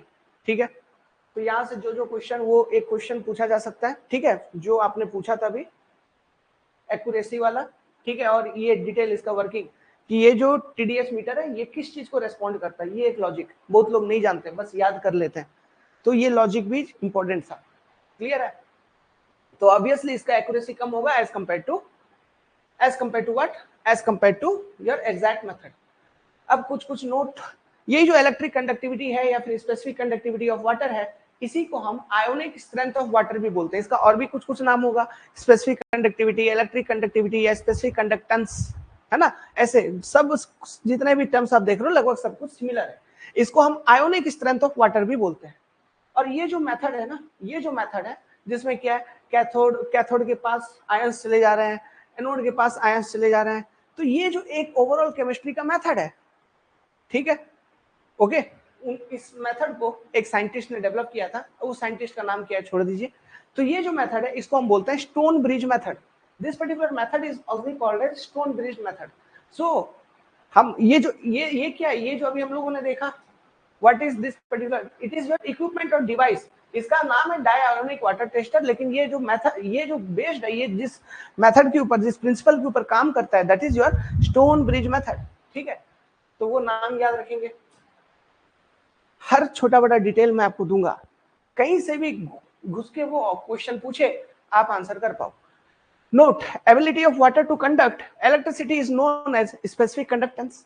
ठीक है, measured by stone bridge method. ये मेथड क्या है, stone bridge method. Equipment di ionic water tester use कर रहे हैं. It is also called as ionic strength of water. मतलब ये जो स्पेसिफिक कंडक्टिविटी है, इलेक्ट्रिक कंडक्टिविटी है ना, इसी को हम आयोनिक स्ट्रेंथ ऑफ वाटर के नाम से भी जानते हैं. We also know it as ionic strength of water. देखिए, तो ये तो आपने देख लिया. अब चलिए बात करते हैं, सब कहानी खत्म होने के बाद बात करेंगे सोर्सेस ऑफ टीडीएस, है ना, पानी के अंदर टीडीएस क्यों आ सकती है. देखिए, मेजर सोर्स, जो मेजर सोर्स है, ये चीज ध्यान रखना, जो मेजर सोर्स है, जो कॉमन आयंस प्रेजेंट है, जो अगल बगल आप अपने एनवायरनमेंट में, अपने घर में जो कंपाउंड वगैरह यूज कर रहे हो, उसमें जो कॉमनली आयंस, सोडियम सॉल्ट, नमक वगैरह प्रेजेंट है, कैल्शियम मैग्नीशियम के सॉल्ट, है ना, सल्फेट वाले कंपाउंड, क्लोराइड वाले कंपाउंड, जैसे ब्लीचिंग पाउडर वगैरह, ईटीसी, उसमें क्लोराइड वगैरह रहता है कि नहीं. तो ये सारे कॉमन आयंस हैं, very common. Sodium, calcium, magnesium, bicarbonate, इसको HCO3- क्या बोलते हैं, बाइकार्बोनेट, सल्फेट, क्लोराइड, है ना, these are very common ions. इनके कारण बेसिकली आपको टीडीएस देखने को मिलता है. ठीक है, जो कॉमनली नहीं होता है, माइनर सोर्स क्या है, पूछे जा सकते हैं, बहुत इंपॉर्टेंट है कि इनमें से कौन सा ऐसा एक आयन है जो कि मेजर सोर्स में आता है इन टीडीएस, स्पेसिफिकली पूछे जा सकते हैं. ठीक है, जो माइनर सोर्स में आता है इन टीडीएस, स्पेसिफिकली पूछा जा सकता है. तो माइनर सोर्स में जैसे आयरन के कारण, ठीक है, आयरन के कारण, पोटेशियम के कारण, ये कार्बोनेट्स के कारण, नाइट्रेट्स के कारण, फ्लोराइड हो गया, बोरॉन हो गया, सिलिकॉन हो गया, ETC, these are your minor sources. किसमें, टीडीएस के लिए. मेजर सोर्सेस क्या, ये मतलब more than 90 to 95% of total dissolve solid is due to presence of compound related to sodium, calcium, magnesium का कार्बोनेट, बाइकार्बोनेट एंड सल्फेट. ठीक है, इनके बारे में और भी हम लोग पढ़ेंगे आगे चल के. ठीक है, हमारे पास टॉपिक है, जो टॉपिक मैंने आपको इसके बाद बताया, देखो अल्कलिनिटी पढ़ना है, हार्डनेस पढ़ना है, वहां पे इन्हीं सब कंपाउंड के बारे में पढ़ेंगे. लेकिन उस टॉपिक को पढ़ने से पहले हमें कुछ केमिस्ट्री के बेसिक कॉन्सेप्ट, क्योंकि अब यहाँ पे केमिस्ट्री वाले फॉर्मूला आने लगे ना, तो इनके बेसिक कॉन्सेप्ट्स को मैं एक्सप्लेन करूंगा, फिर जाएंगे तब थ्योरी कॉन्सेप्ट्स को समझने में इजी होगा, जैसे मोलिकुलर वेट क्या होता है, मोलर मास क्या होता है, बहुत सारे कंफ्यूजन होते हैं ये सब छोटे मोटे टर्म्स में। इन कंफ्यूजन को पहले दूर करूंगा, उसके बाद हम लोग फिर अल्कलिनिटी के कंसेप्ट्स को, हार्डनेस के कंसेप्ट को, सारा कुछ पढ़ रहे होंगे, तब इजीली समझ में आ रहा होगा। Okay, not to worry. अब देखिए, जो गवर्नमेंट ऑफ इंडिया मैनुअल है, जो गवर्नमेंट ऑफ इंडिया मैनुअल है, वो क्या रिकमेंड करता है, व्हाट इज रिकमेंडेशन। जनरली ये वैल्यू याद रखना, एक्सेप्टेंस लिमिट यहां तक एक्सेप्ट कर सकते हो, ठीक है। अगर पानी का TDS concentration is more than 2000 milligram per litre then, और up to 2000 milligram per litre, then it is cause for rejection. मतलब ऐसे पानी को आप इनटेक करोगे ही नहीं for treatment. Cause for rejection जहां जहां भी लिखा हो, आप वो पैरामीटर को ऐसे याद रखना कि अगर ये वैल्यू इस पानी का इस रेंज में आ रहा है, इस रेंज में आ रहा है, इससे ज्यादा आ रहा है, देन उस पानी को उस सोर्स से हम लेंगे ही नहीं फॉर ट्रीटमेंट, खत्म, ठीक है, बाय बाय, दूसरा कोई पानी का सोर्स सिलेक्ट करेंगे। तो ये मतलब है काउज फॉर रिजेक्शन का, ठीक है, एक्सेप्टेबल मत, ओके, इसको ध्यान रखेंगे, काउज फॉर रिजेक्शन। नेक्स्ट देखिए, और कुछ कुछ डेटा है यहाँ से रिलेटेड, है ना, रिलेटेड डेटा और कुछ कुछ है। देखिए, the recommended total dissolved solid TDS level for drinking water, पीने के लिए is, world health organization WHO recommended TDS level of less than 300 milligram per liter. Bureau of Indian standard recommend TDS level of less than 500 milligram per liter, ठीक है, TDS level of 500 milligram per liter। नहीं नहीं नहीं, government of India अगर हम बोल दिए, ठीक है, अगर हम अलग अलग स्टेट के लिए ऐसा नहीं होता, अगर हम गवर्नमेंट ऑफ इंडिया मैनुअल को पढ़ रहे हैं तो गवर्नमेंट ऑफ इंडिया के रिकमेंडेशंस को ही फॉलो, और इन ये सब में, ठीक है, ये सब में इंडियन स्टैंडर्ड स्पेसिफिकेशन को ही फॉलो करते हैं। डिफरेंट स्टेट का जो रिकमेंडेशंस है, जो डिफरेंट स्टेट का रिकमेंडेशंस होगा, वो होगा किसमें, solid waste management rule and regulation अलग अलग हो सकता है, बट जो general recommendation it is same, it is universal, ठीक है, इंडियन कंडीशंस के लिए सभी स्टेट के लिए सेम, क्लियर है। वर्ल्ड में वर्ल्ड हेल्थ ऑर्गेनाइजेशन WHO देखो ये काम करता है वहां पे, तो यहाँ पे एक WHO का डेटा है, तो ये मैंने आपको बता दिया। अगर कोई रूल बनाया गया है कि ये चीज ऐसे करना है, ये ऐसे करना है, वो अलग अलग स्टेट का अलग अलग हो सकता है, ठीक है। बाकी ये जो रिकमेंडेशन है, this is same for everyone through out India, pan India same. Bureau of Indian standard को फॉलो करेंगे, वही 3025 वाला है। TDS is less than 500 milligram per liter, Bureau of Indian Standard, BIS or Indian Standard Code. The minimum TDS level for drinking water should not be less than 50 ppm. ppm मतलब क्या, part पर million, मतलब milligram per litre, you consider it as milligram per litre, 50 ppm, ठीक है। क्यों, why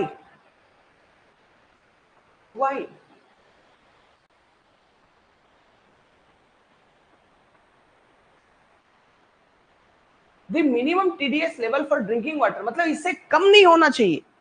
मतलब क्या बोल रहा है, पानी में TDS हो तो अच्छा है, इससे कम नहीं होना चाहिए। Why should not be less than 50 ppm? Anyone, क्या कुछ बोल सकते हो, कमेंट कर सकते हो क्या, क्यों?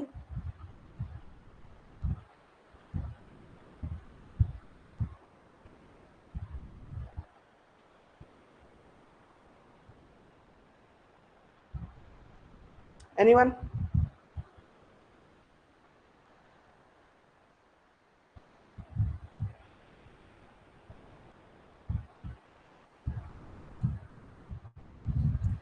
ये जो कोड है अपना, ठीक है, ये जो कोड है, ये है आपका इंडियन स्टैंडर्ड, ये कोड है, ये भी लिख देता हूं, IS 3025, ये शायद पार्ट 15 है, ठीक है, इसके बहुत सारे पार्ट हैं, पार्ट 15 है ये, ओके। तो ये पार्ट वगैरह उतना याद रखने की जरूरत नहीं है, वो तो मैं लिख दे रहा हूं। जितना भी ये मैं प्रोविजंस बता रहा हूं, सब इस कोड का लेटेस्ट डेटा, लेटेस्ट रिवीजन से बता रहा हूं, ठीक है। बिल्कुल बिल्कुल बिल्कुल बिल्कुल प्रदीप, एकदम करेक्ट है ना, क्योंकि बिकॉज कुछ इंपॉर्टेंट मिनरल, जरूरी मिनरल्स हमारे शरीर को भी तो चाहिए, ठीक है, हमारे शरीर को भी चाहिए। यहाँ पे हमारे बॉडी के अंदर जो मेटाबॉलिज्म है या फिर जो ट्रांसपोर्ट फेनोमेना है, मतलब ब्लड इधर से उधर जा रहा है, इसके लिए कुछ मिनरल्स वगैरह चाहिए। ठीक है, जैसे स्किन कट हो जाता है तो वहां पर क्लॉगिंग के लिए कुछ एलिमेंट्स होना चाहिए, है कि नहीं? तो वो सारा चीज हमको कहाँ से मिलेगा? वाटर में ही मिलेगा, वाटर से मिलेगा। तो वाटर में वो डिजोल्व स्टेट में ही तो प्रेजेंट होंगे। तो डिजोल्व स्टेट में प्रेजेंट होंगे तो इट विल क्रिएट टीडीएस। आप डाई आयोनिक वाटर टेस्टर को में लगाओगे तो वो टीडीएस का वैल्यू शो कर रहा होगा। आप बोलोगे अरे रे रे रे तो नहीं पिएंगे। नहीं, ऐसा नहीं है, उसको पिएंगे, क्योंकि उसमें कुछ इंपॉर्टेंट मिनरल्स हो सकते हैं। ठीक है, उसमें कुछ इंपॉर्टेंट मिनरल्स हो सकते हैं। एक तो ये चीज है। दूसरा, जैसे ये तो ड्रिंकिंग वाटर का बात किया, तो ये मिनरल्स वाला ही कॉन्सेप्ट चलेगा। और नॉर्मली भी जब आप पानी को ट्रीट कर रहे हो, तो उस पानी का हम टीडीएस, जो टोटल डिजॉल्व सॉलिड कंसंट्रेशन है, उसको कभी जीरो नहीं करते। क्योंकि जैसे आगे चल के हम लोग देखेंगे जो कंपाउंड्स हैं, कंपाउंड्स कैसे, जैसे अल्कालिनिटी काउजिंग कंपाउंड्स। अल्कालिनिटी मतलब अल्कलाइन इन नेचर, मतलब बेसिक, है ना, बेसिक नेचर का कुछ कंपाउंड्स।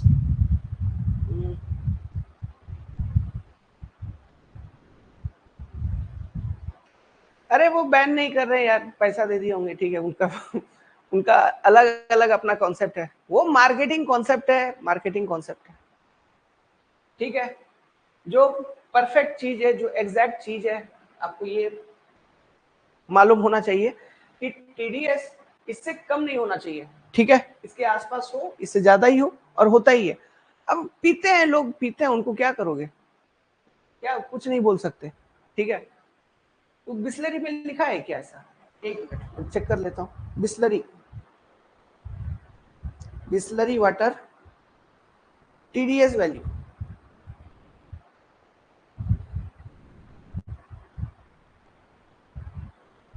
कहाँ यार, कहाँ 50? अरे नहीं है, 50 नहीं है। बिस्लरी वाटर का है कितना? अरे बहुत अच्छा क्वेश्चन, ये सब जनरल नॉलेज का क्वेश्चन है, आप पूछे इसलिए मैं पहली बार देख रहा हूँ इस ब्रांड वैल्यू का टीडीएस कितना है। यहाँ लिखा हुआ है ना 150 मिलीग्राम पर लीटर। बिस्लरी में मिनरल्स वगैरह है, मिनरल वाटर है, ठीक है, मिनरल्स वगैरह है, 150 मिलीग्राम पर लीटर तक है। ठीक है, देख सकते हो, गूगल में देख सकते हो।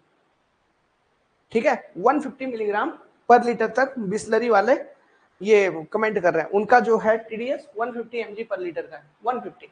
बिस्लरी का कितना है? 150, है ना? वही मैं भी डर गया भाई, ये क्या पूछ दिया आपने।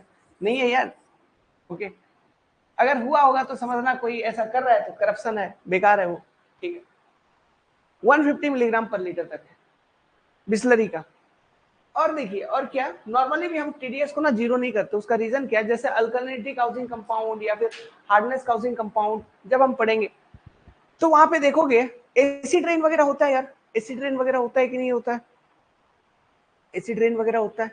ठीक है, जो ये वाटर वगैरह है ना, हमें ये डिजायरेबल है।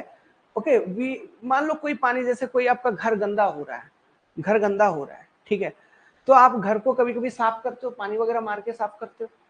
अभी मान लीजिए कि आप पानी वगैरह मार के साफ कर रहे हैं, ठीक है, लेकिन आपका मान लीजिए घर है ऐसे जगह पे जहाँ पे पॉल्यूशन बहुत ज्यादा हो रहा है, जहाँ पे पॉल्यूशन बहुत ज्यादा हो रहा है। ठीक है, अगर पॉल्यूशन बहुत ज्यादा हो रहा है, उस पॉल्यूशन के कारण बहुत सारे गैसेस वगैरह एटमॉस्फेयर में लिबरेट किए होंगे।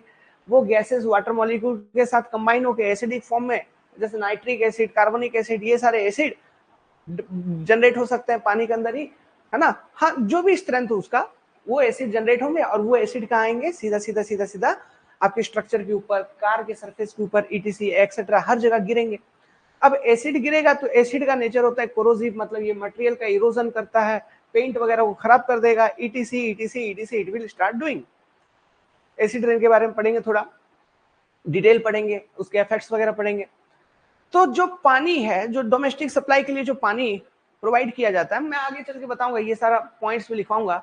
जो डोमेस्टिक सप्लाई के लिए पानी हम छोड़ेंगे तो हम वहां पे बोलेंगे ना अल्कलिनिटी कुछ ना कुछ पानी में होना चाहिए, इसलिए अल्कलिनिटी का लिमिट वगैरह जो है वो 200 मिलीग्राम पर लीटर तक अल्कलिनिटी परमिसिबल होता है पानी में।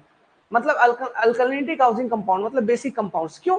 क्योंकि आप जब भी नॉर्मल कंडीशंस में घर वगैरह को धोते हो, गाड़ी धोते हो, या फिर कुछ भी आप क्लीनिंग या फिर कुछ भी कर रहे हो, जहां पर भी पानी यूज कर रहे हो, तो पानी में since in that particular water there are alkalinity causing compounds, मतलब बेसिक कंपाउंड्स। ठीक है, क्या है? बेसिक कंपाउंड्स है। तो आप जब भी किसी सरफेस पे अप्लाई किए, वो सरफेस पे वो वाटर स्प्रेड हुई, लेकिन under sunlight the water will get evaporate. बचा क्या, वो जो कंपाउंड के ट्रेसेस हैं जो सॉलिड्स कंटेंट है वो सरफेस के ऊपर बच गया होगा। अब मान लो जब भी एसिड रेन हुई है, ठीक है, वो आपको दिख नहीं रहा है इन जनरल, बट ये हो रहा है अंदर ही अंदर। जब एसिड रेन हुई है तो एसिड प्लस बेस के बीच का जो रिएक्शन है वो होगा न्यूट्रलाइजेशन रिएक्शन, मतलब जो बेसिक यहाँ पे कंपाउंड है it will start neutralising that particular acid और क्या बना देगा, salt and water, salt and water बना देगा, ठीक है। जिस कारण से आपका जो सरफेस है it will be remain protected. समझ में आ रहा है? इसलिए जब हम ये ताजमहल वगैरह जो अपना मोनूमेंट है उसको जब भी हम साफ करते हैं ना, ठीक है, एसिड रेन से बचाने के लिए हम क्या करते हैं, लाइम एक बेसिक एजेंट है, लाइम चूना मिला देते हैं पानी के अंदर, फिर उसके साथ लाइम वाटर के साथ हम उन मोनूमेंट वगैरह को धोते हैं, okay, so that in future कभी एसिडिक रेन हो तो मेरा मार्बल नहीं खराब हो जाए, जो भी मटेरियल है वो खराब नहीं हो जाए। क्यों, रिएक्शन होगा, सॉल्ट वगैरह बनेगी, सरफेस पे अगर मान लो रहेंगे उसको झाड़ देंगे भाई, वो गिर जाएगा, इस तरह इस ऐसा। तो ये जो अल्कलिनिटी काउजिंग कंपाउंड है, पानी में कुछ अमाउंट ऑफ हार्डनेस भी डिजायरेबल है, नहीं तो पानी का टेस्ट अच्छा नहीं होगा, है ना, वो सारा लॉजिक हम लोग आगे चल के पढ़ेंगे। कुछ अमाउंट ऑफ हार्डनेस डिजायरेबल, उसका बहुत सारा लॉजिक है, हम अल्कलिनिटी हार्डनेस वगैरह जब पढ़ेंगे तब जाके ये पूरा क्वेश्चन का एक फाइनल आंसर है ना, डिफरेंट पॉइंट्स को मिक्सअप करके आप कर पाओगे। अभी थोड़ा सा मैंने आपको आइडिया दिया, इसलिए तो ये जो कंपाउंड्स वगैरह ये तो डिसॉल्व फॉर्म में ही पानी में प्रेजेंट रहते हैं ना, ठीक है, तो वो भी टीडीएस को क्रिएट करेंगे। तो आप टीडीएस को डोमेस्टिक वाटर सप्लाई के लिए जो वाटर मतलब जो वाटर है उसका टीडीएस आप जीरो तो कर ही नहीं सकते, क्लियर है, उसका जीरो आप कर ही नहीं सकते। और ड्रिंकिंग वाटर के लिए जरूरी मिनरल आपको चाहिए, इसके लिए टीडीएस तो कम से कम इतना आपको रखना ही रखना होगा। समझ में आया? So this is your dissolve solid. अब बताओ यार, डिसॉल्व सॉलिड के ऊपर अगर कोई कुछ पूछेगा तो आप जवाब दे सकते हो, you can answer anything related to dissolve solid. समझ गए? ठीक है, आगे बढ़े यहां से, shall we proceed next topic के ऊपर। ऑडियो एक बार बता दो यार, मैं तो वीडियो अभी देख नहीं पा रहा हूँ, मैं वीडियो तो देख पा रहा हूँ लेकिन ऑडियो तो मैं अपना वाला ऑडियो नहीं सुन पा रहा हूँ, लेकिन आप बता दो क्या ऑडियो ठीक ठाक ही आ रहा था? आगे बढ़े गाइस।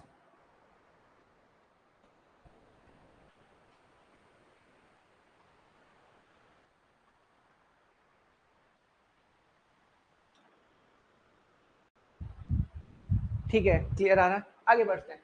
तो ये हो गया टीडीएस खत्म, टीडीएस समझ गए, डिसॉल्व सॉलिड के कारण होती है, ओके, ठीक है। नेक्स्ट,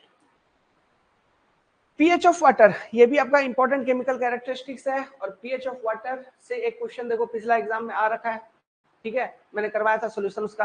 तो पीएच ऑफ वाटर इसके बारे में पढ़ेंगे हम। पानी का पीएच मतलब पोटेंशियल ऑफ हाइड्रोजन, ठीक है, पोटेंशियल ऑफ हाइड्रोजन आयंस, यही है पीएच, इसी का शॉर्ट फॉर्म पीएच, ठीक है। मतलब ये बेसिकली पानी में कितना हाइड्रोजन आयन प्रेजेंट है इसका मेजरमेंट करते हैं, ठीक है, यहां से हम पीएच वैल्यू को निकालते हैं, ठीक है, पानी में कितना हाइड्रोजन आयन प्रेजेंट है यहां से हम पीएच वैल्यू निकालते हैं। इसका जो रेंज होता है ये 0 to 14 होता है, नॉर्मल सी बात है। जो 7 है ये न्यूट्रल है, 7 से नीचे आएगा मतलब एसिडिक, ठीक है, 7 से ऊपर जा रहा है मतलब बेसिक कैटेगरी में जाएगा, ए बी ऐसा, क्लियर है? इतना तो बेसिक कॉमन चीज है।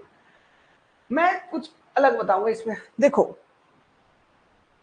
तो इसको मेजर करने का अलग अलग तरीका है। मैं एक कहानी सुना रहा हूं, सुनना, लिसन। इसको मेजर करने का मतलब ये क्या है, potential of hydrogen ions present in water, ठीक है, हाइड्रोजन आयन, ध्यान दो, पीएच जैसा है उसी तरीके से पीओएच है ना। तो हमारे पास जो भी मार्केट में इक्विपमेंट अवेलेबल है, मेजरमेंट मेथड जो है बेसिकली हम क्या मेजर करते हैं, पीएच मेजर करते हैं, पोटेंशियल ऑफ हाइड्रोजन आयंस, है ना। We generally measure this particular thing, क्योंकि इसको मेजर करने के लिए अभी बताऊंगा यार क्या क्या लॉजिक है, क्या है कॉन्सेप्ट, सारा कुछ बताऊंगा। देखो हम कैसे मेजर कर सकते हैं, मेजरमेंट टेक्निक क्या है, कुछ लिखने का जरूरत नहीं है, मैं लिख रहा हूं सो दैट आप कनेक्ट हो पाओ थोड़ा। मेजरमेंट टेक्निक, मेजरमेंट हम कैसे करते हैं, देखिए हमारे पास दो अलग अलग तरीके का मेथड है। एक क्या है, वन इज इलेक्ट्रोमेट्रिकल मेथड, ठीक है, इलेक्ट्रोमेट्रिकल मेथड। अगर मेथड का कैटेगरी बताऊं, इलेक्ट्रो मेट्रिकल मेथड, इलेक्ट्रोमेट्रिकल मेथड, जिसके अंदर आता है वो पोटेंशियोमीटर मेथड, जो पोटेंशियोमीटर है ना, वो इलेक्ट्रोमेट्रिकल मेथड के अंदर आता है। वो बस नाम है, मतलब पोटेंशियल मेजर करना।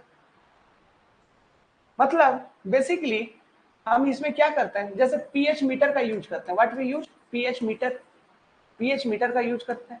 ये पीएच मीटर को इस्तेमाल करके हम क्या मेजर करते हैं? बेसिकली हम यहाँ पर भी क्या मेजर कर रहे हैं?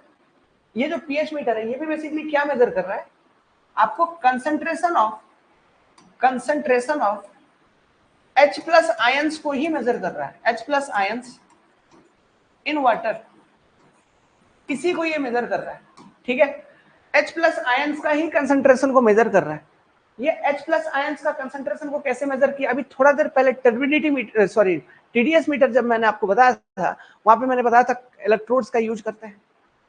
तो इलेक्ट्रोड्स का यूज करेंगे तो जो पॉजिटिव आयंस हैं वो आ गए, है ना, नेगेटिव आयंस अलग एनोड कैथोड के पास चले गए, पॉजिटिव वाले एनोड के पास चले गए, ऐसे तो मोबिलिटी ऑफ आयंस हो रहे। तो कितने आयंस आ गए इलेक्ट्रोड के पास, वहां से हम आयंस कैलकुलेट कर पाएंगे कि नहीं कर पाएंगे? ठीक है, तो आयंस आ रहे हैं मतलब आयंस मोबिलाइज हो रहे हैं, मतलब इलेक्ट्रिक करंट, कंडक्टिविटी। तो बेसिकली ये जो पीएच मीटर वगैरह होता है ये कंडक्टिविटी, इलेक्ट्रिक कंडक्टिविटी, समझना, लॉजिक समझते चलना, कनेक्ट करते चलना, इलेक्ट्रिक कंडक्टिविटी ऑफ वाटर को ही मेजर करता है, और पोटेंशियल ऑफ वाटर को ही, potential of water to conduct electricity, okay, को ही मेजर करता है exclusively due to hydrogen ions. Electric conductivity of water को ही कहीं ना कहीं ये मेजर कर रहा है। ठीक है, due to H plus ion mobility.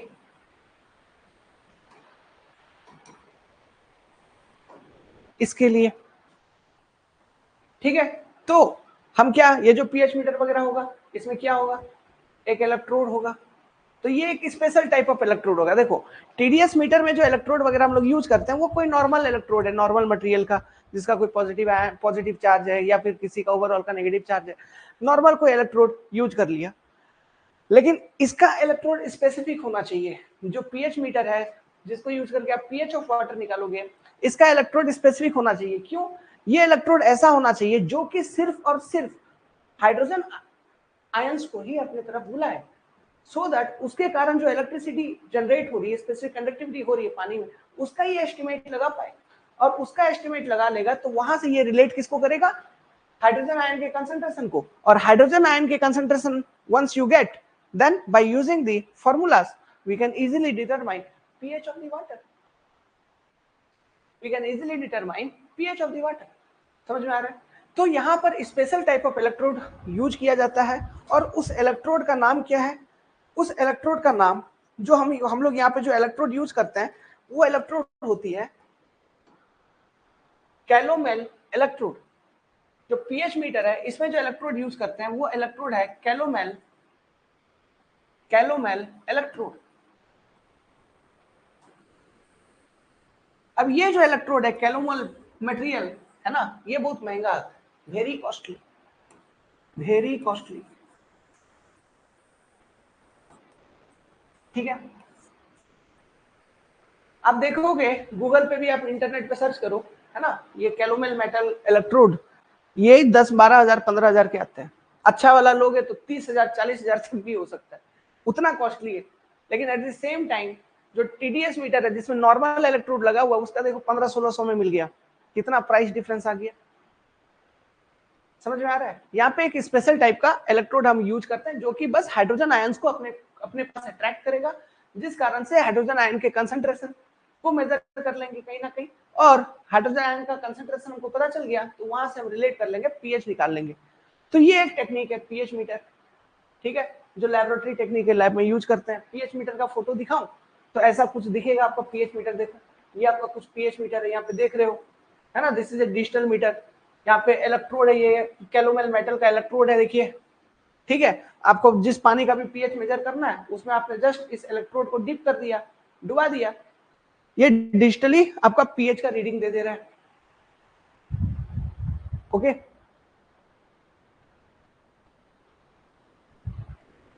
आएगा आएगा आएगा, सब बताएंगे भाई, सब आ रहा है ना। जो स्ट्रॉन्ग एसिड होता है, वेरी स्ट्रॉन्ग एसिड, उसका पीएच होता है 0 होता है, 0 भी होता है वेरी स्ट्रॉन्ग एसिड का, समझ रहे हो। तो this is your pH meter. अभी ये क्या है ना, सुनिए, ये जो एक मीटर है ये आप समझ सकते हो, ये तो पीएच मीटर है, लेकिन इसी तरीके का एक मशीन होता है, ठीक है, जो कि अलग अलग आयंस को भी मेजर कर सकता है। बस आपको क्या करना है, जैसे यहाँ पर हमने एक इलेक्ट्रोड, स्पेसिफिक इलेक्ट्रोड यूज किया, किसके लिए, जो कि सिर्फ हाइड्रोजन आयंस को अट्रैक्ट करे अपने पास। मान लो आपको क्लोराइड कंटेंट, क्लोराइड आयंस निकालने हैं, तो ऐसा इलेक्ट्रोड यूज कर लीजिए जो क्लोराइड को अट्रैक्ट करेगा। समझ में आ रहा है। तो बस आपको इलेक्ट्रोड चेंज करते रहना है, ठीक है। उस पानी में किसका कितना कंसंट्रेशन है ये मशीन आपको निकाल के बता देगा। ऐसा मशीन होता है हमारे पास, एक डिजिटल मीटर होता है जो आजकल हम लैबोरेटरी में यूज करते हैं, ठीक है। लेकिन ये जो मीटर में दिखाया हूं, this meter is specially design for pH measurement, लेकिन इस तरीके का भी मशीन होता है, ठीक है। That type of machine is also available, okay. तो this is one technique, pH meter. अब जो नेक्स्ट टेक्निक है वो क्या है, कॉलरीमेट्री। कॉलरीमेट्रिकली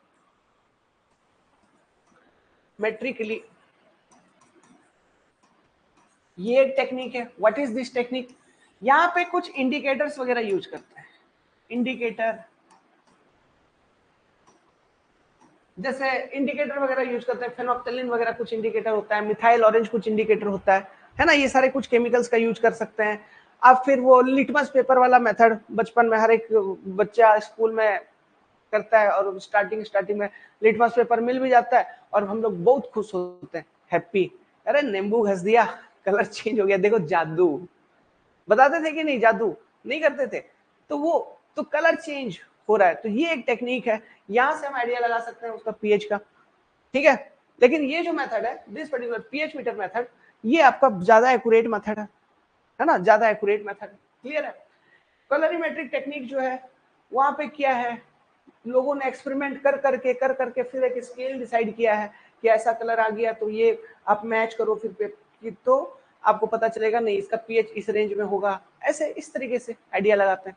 तो एक रफ एस्टिमेट दे रहा है, ठीक है, उतना ज्यादा एग्जैक्ट वैल्यू नहीं दे रहा है जितना आपको ये देगा, क्लियर है, इस तरीके से। तो देखिए, चलिए अब एक एक करके बात करते हैं, है ना। कुछ इंपॉर्टेंट फॉर्मूलाज के ऊपर हम लोग बात करेंगे। आई होप कि यहाँ तक आपको चीजें समझ में आई होंगी, okay, you have understood up to here.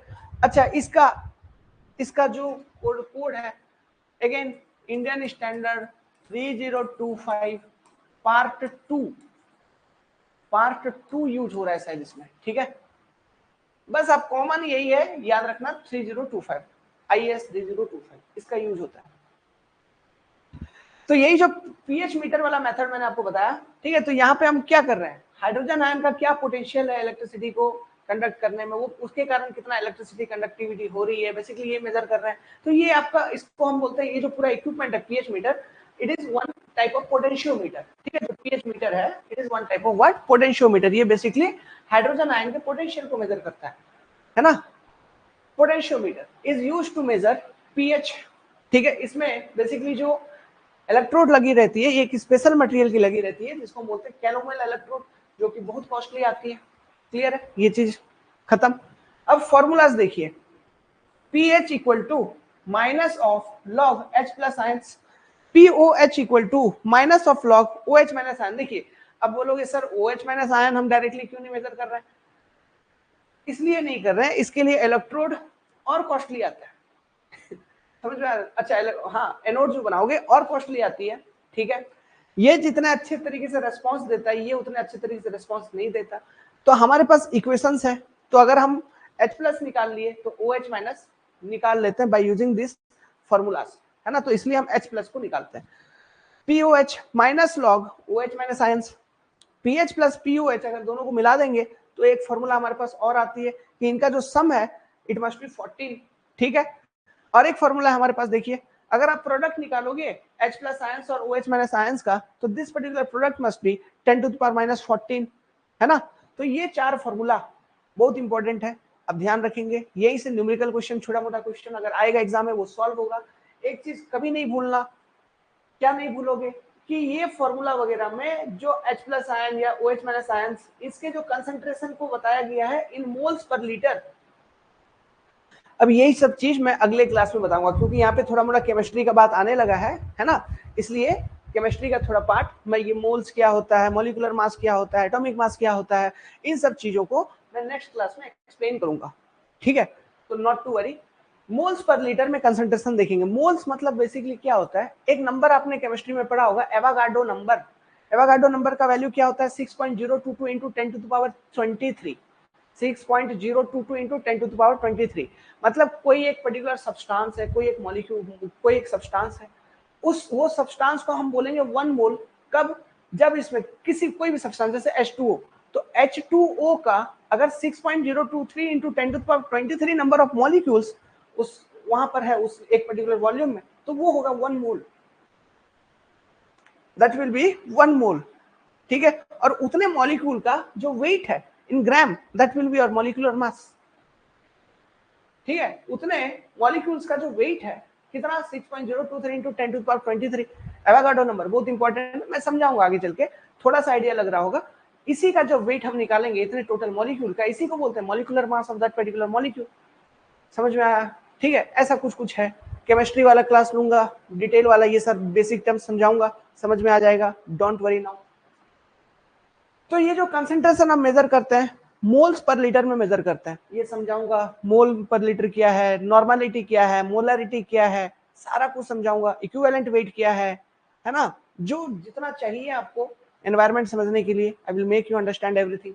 इस क्लास में नहीं, नेक्स्ट क्लास में। तो ये कंसंट्रेशन होती है मोल्स पर लीटर में, ठीक है। तो ये एक मेथड है, कलोरीमेट्रिक टेक्निक एक मेथड है, ओके। तो अब सेकंड टेक्निक के ऊपर जाएंगे। तो पोटेंशियोमीटर आपने देख लिया है ना, या फिर पीएच मीटर आपने देख लिया, इसलिए ये कॉस्टली आती है। ये क्वेश्चन पूछा जा सकता है कि pH meter, turbidity meter costly क्यों आ रही है भाई, क्योंकि ये भी पीएच मीटर का जो काम है, ये भी तो कहीं ना कहीं आयंस का मोबिलिटी, मतलब H+ आयंस का मोबिलिटी के कारण इलेक्ट्रिसिटी को मेजर कर रहा है। और टीडीएस मीटर में भी जो आयंस के मोबिलिटी के कारण इलेक्ट्रिसिटी प्रोड्यूस हो रही है, उसी को मेजर कर रहा है। वो कहीं ना कहीं स्पेसिफिक कंडक्टिविटी को मेजर कर रहा है, बस आयंस यहाँ पे अलग अलग है। तो वो आयंस अलग अलग होने के कारण, ड्यू टू डिफरेंट आयंस, उनको अट्रैक्ट करने वाला जो मटेरियल है, वो मटेरियल का कॉस्ट अलग अलग होता है, इसलिए ये प्राइस चेंज हो जाती है, ध्यान रखेंगे। PH can also be measured using colour indicators, जैसे कि कौन कौन से कलर इंडिकेटर, जस्ट बेसिक जानिए। Working range of methyl orange, ये जो मिथाइल ऑरेंज है ये 3.1 टू 4.4 पीएच रेंज के अंदर वर्क करता है। एसिडिक इंडिकेटर एक है ये, मतलब ये एसिडिक रेंज में काम करता है, क्योंकि pH less than 7 means acidic, तो it is acidic indicator, it works in acidic range. देखो होगा क्या, इसका जो कलर चेंज होता है, मिथाइल ऑरेंज जो है, इसका जो कलर चेंज होता है, वो इसका जो ऑरेंज कलर है, मिथाइल ऑरेंज, नेम ऑरेंज, तो एसिडिक रेंज में अगर आप इस पर्टिकुलर इंडिकेटर को मिलाओगे, तो अगर कोई चीज एसिडिक है, ठीक है, कोई चीज एसिडिक है और इस रेंज में है, तो इसका कलर ऑरेंज टू येलो हो जाएगा, ठीक है।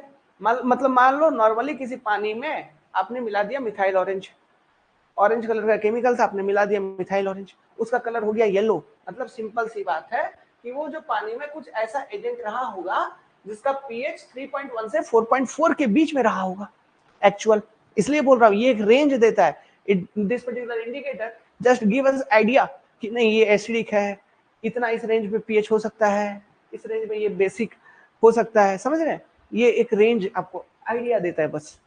वर्किंग रेंज ऑफ फेनोप्थिलिन, दूसरा क्या है, फेनोप्थिलिन, ये काम करता है 8.6 टू 10.3 पीएच रेंज में, मतलब बेसिक रेंज में काम करेगा, बेसिक इंडिकेटर है ये, ठीक है। It is what, basic indicator.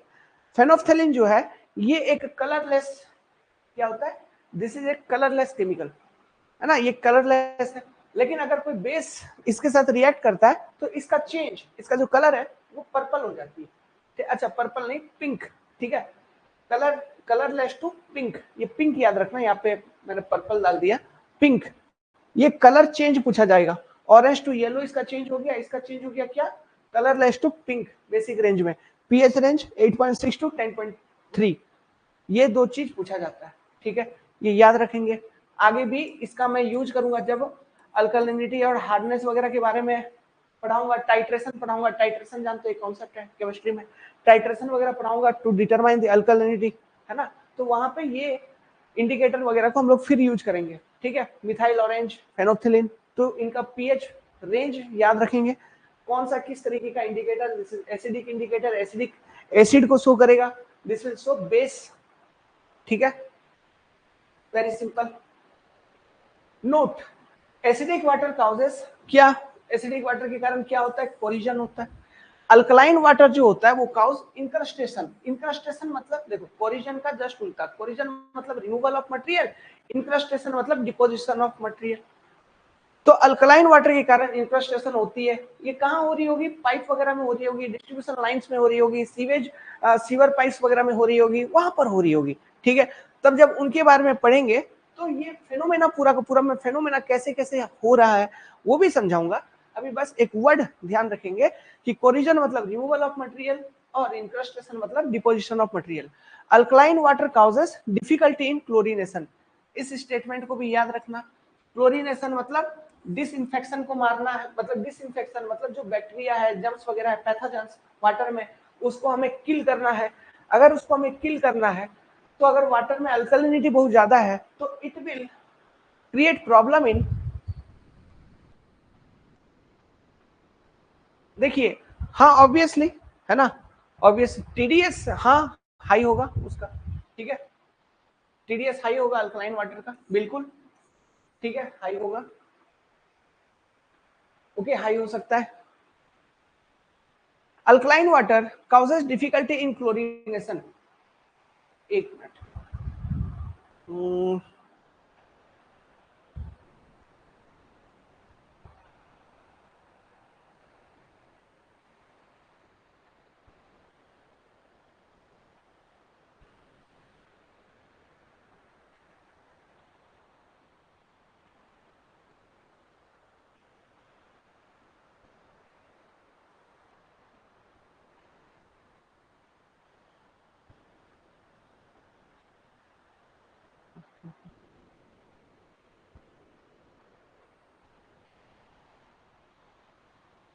बिल्कुल ओके, वो जनरली हायर साइड पे ही रहेगी अल्कलाइन वाटर की टीडीएस, ठीक है, क्योंकि अल्कलिनिटी काउजिंग कंपाउंड्स बहुत ज्यादा अवेलेबल होता है, ठीक है, और होता है, ठीक है।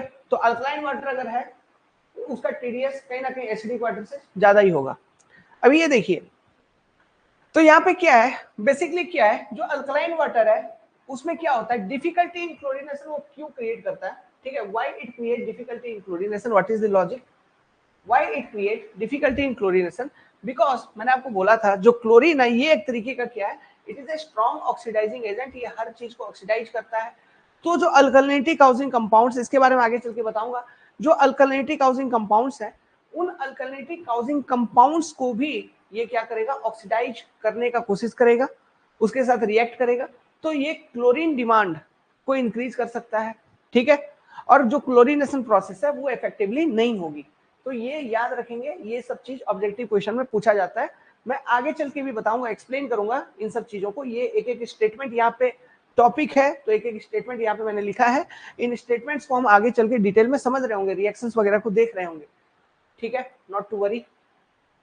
सुनिए, फॉर ड्रिंकिंग वाटर जो पीएच है, the pH is in general between 7 to 8.5, इस रेंज में होती है, ठीक है, it should not be in any case 7, या फिर कहीं कहीं पर आप 6.9 भी देखोगे, ठीक है, 6.9 भी कहीं कहीं पर लिखा हुआ है, 6.9 या 7 to 8.5, लेकिन मतलब थोड़ा अल्कलाइन ही हो वही पानी को हम पीते हैं, ठीक है, तो ऑब्वियसली टीडीएस होगा। It should not be greater than 9.2 in any case, 9.2 से किसी भी पर्टिकुलर केस में आपका पीएच ज्यादा नहीं होना चाहिए ड्रिंकिंग वाटर के लिए, जो वाटर आप कंज्यूम करोगे, याद रखना बहुत बार, ये क्वेश्चन तो आएगा ही आएगा इस वाले एग्जाम में, 100% क्वेश्चन, ठीक है, याद रखना पीएच क्या होता है ड्रिंकिंग वाटर का।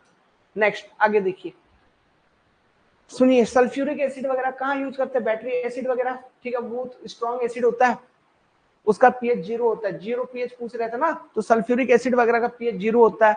स्टोमिक एसिड वगैरह पेट के अंदर जो एसिड होती है, ठीक है, इसका जो पीएच है it is approximately 1।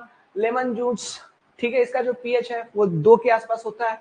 Coke and Pepsi उसका जो पीएच है, देखो एसिडिक चीज आप कंज्यूम ही कर रहे हो, उसका जो पीएच है वो लगभग 3 के आसपास होता है। टोमेटो जूस उसका जो पीएच होता है 4 के आसपास होता है। ये सभी एसिडिक हैं, ठीक है, सभी में एसिड होता है।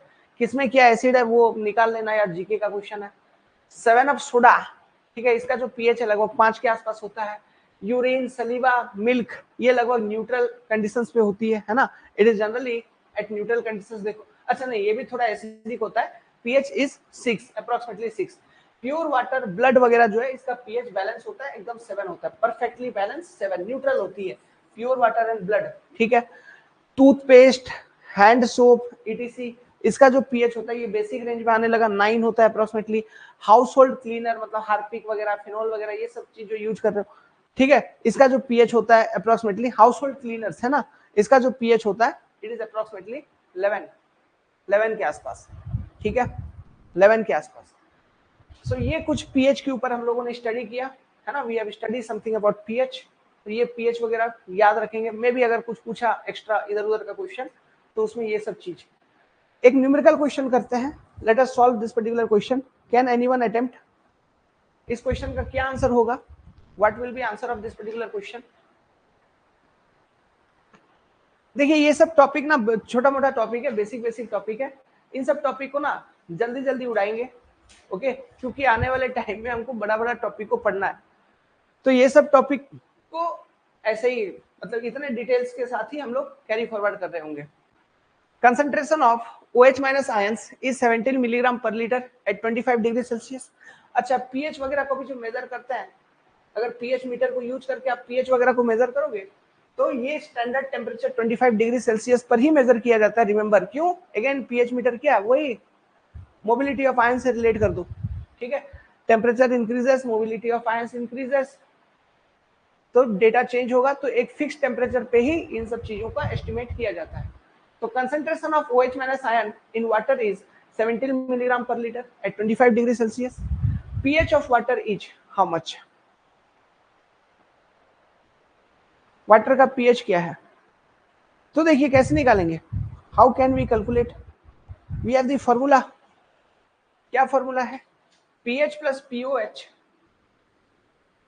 PH plus pOH, pH plus pOH, pOH equal to कितना होता है भाई? 14 कंबाइन कर दो तो हमको OH माइनस का हाइड्रोक्सिल, OH माइनस क्या है? इसको बोलते हैं हाइड्रोक्सिल आयन, हाइड्रोक्सिल आयन है ना, OH minus ion is hydroxyl ion. तो ये जो हाइड्रोक्सिल आयन है OH माइनस आयन, इसका कंसंट्रेशन दिया है कितना? 17 मिलीग्राम पर लीटर, ठीक है। अब मुझे मालूम है मैं पीएच तो नहीं पीओएच निकाल सकता हूं, कैसे? Minus of log 10 OH minus ion, ऐसे। तो OH माइनस आयन का जो कंसंट्रेशन मुझे इस फॉर्मूला में चाहिए, इस फॉर्मूला के लिए वो चाहिए मोल्स पर लीटर में, मोल्स पर लीटर में। लेकिन क्वेश्चन में जो कंसंट्रेशन मुझे दे रखा है, यही सब चीज मैं आपको एक्सप्लेन करूंगा, केमिस्ट्री वाला पार्ट। क्वेश्चन में जो कंसंट्रेशन दे रखा है it is given in milligram per litre. तो मिलीग्राम पर लीटर में ये दे रखा है, आपको कन्वर्ट करना है मोल्स पर लीटर में। ये कैसे करोगे? तो ये करने के लिए एक क्विक कंसेप्ट आपको बताता हूं। देखिए जो कंसेप्ट है, कंसेप्ट बड़ा सिंपल है। क्या है? देखिए मोल्स में आपको कन्वर्ट करना है, तो आप क्या करना, मतलब जो भी सब्सटेंस है, मान लो ये एक पर्टिकुलर सब्सटेंस है, ठीक है, ये एक सब्सटेंस आपको गिवन है, आपको मोल्स में इसको कन्वर्ट करना है, ठीक है, आपको इसको मोल्स में कन्वर्ट करना है। तो आप क्या करिए, इस सब्सटेंस का weight, weight of substance in gram, ये मैं कल नेक्स्ट क्लास में बताऊंगा। Weight of substance, substance in gram, ठीक है, grams, divided by molecular mass, molecular mass, molecular mass आप कर दीजिए, नंबर मोल्स निकल जाएगा, ठीक है, नंबर ऑफ मोल्स। तो weight of substance in gram, देखो मिलीग्राम में दिया है 17, तो ग्राम्स में 17 इंटू 10 टू द पावर -3 इतना ग्राम होगा। मॉलिक्यूलर मास, देखो मॉलिक्यूलर मास कैसे निकालते हैं? OH माइनस आयंस का, ऑक्सीजन का एटॉमिक मास कितना होता है? ऑक्सीजन का एटॉमिक मास होता है 16, हाइड्रोजन का कितना होता है 1। अब ये एटॉमिक मास वगैरह क्या है वो सारा कुछ बताऊंगा गाइस, डोंट वरी। मतलब वही एटॉमिक मास, मतलब ये जो ऑक्सीजन का एक एटम है 6.023 इंटू 10⁻23 नंबर ऑफ एटम्स का जो मास है वो होगा 16 ग्राम। ठीक है, उसी तरीके से hydrogen atom 6.023 into 10⁻23 number of hydrogen atom का जो मास है वो होगा 1 ग्राम, ऐसा। ठीक है, एवोगाड्रो नंबर बहुत इंपॉर्टेंट है, हर जगह हम लगा देंगे एवोगाड्रो नंबर। ठीक है, तो ये कितना हो जाएगा 17 ग्राम, 17 ग्राम। तो ये नंबर ऑफ मोल्स कितना, अगर मोल देख रहे हो तुम कितने मोल्स होंगे, तो यहाँ पे ये भी हो गया 17 ग्राम। तो ये ग्राम ग्राम कैंसल, 17 17 कैंसल, तो moles each, moles per litre कितना, मोल्स पर लीटर अगर देखोगे तो it is coming as 10⁻³ moles per litre, है ना। तो ये आ गया आपका कंसंट्रेशन, आपने पहले तो ये कन्वर्जन किया। After doing this particular conversion, ठीक है, after doing this particular conversion, so POH आप निकाल लोगे माइनस ऑफ log 10 10⁻³ ठीक है, minus of log 10 10⁻³ it will result POH equal to logarithmic का फॉर्मूला है, it will result POH equal to, सीधा सीधा ऐसे आप 10⁻³ में लेके आए तो POH is nothing but straight forward 3 will be answer. तो POH अगर आपका 3 निकल गया तो PH plus POH means PH plus 3 equal to 14, तो 14 minus 3 pH will be equal to 11, so 11 will be the pH, ठीक है, 11 will be the pH of that particular water, clear है, 11 will be the pH of that particular water। इस तरीके से आपको चीजों को कैलकुलेट करनी है, समझ में आ रहा है ना। Like this you have to calculate the thing. एक क्वेश्चन में आपको और दूं, एक क्वेश्चन आपको दूं, आप सॉल्व करोगे, ऑब्जेक्टिव क्वेश्चन है, ठीक है। सुनिए, ये आपका टास्क रहा होमवर्क, आप इस क्वेश्चन को ना रफ में लिख लीजिए, आगे हमको पढ़ना है ये नाइट्रोजन कंटेंट ये सारा कुछ पढ़ना है, ठीक है, तो वो हम पढ़ेंगे, लेकिन उससे पहले केमिस्ट्री के जो बेसिक्स चाहिए वो बेसिक्स में आपको समझाऊंगा। क्वेश्चन इज, हमारे पास 2 वाटर सैंपल है, 2 sample of water, 2 water sample, 2 water sample, इसको आप लिखिए, आप इसको लिखिए 2 water sample A and B, ठीक है, A and B have pH value of 4.4 and 6.4 respectively, have pH value of 4.4 and 6.4 respectively, ठीक है। ये डेटा आपको दे रखा है। How many times sample A is more acidic than sample B? How many times sample A is more acidic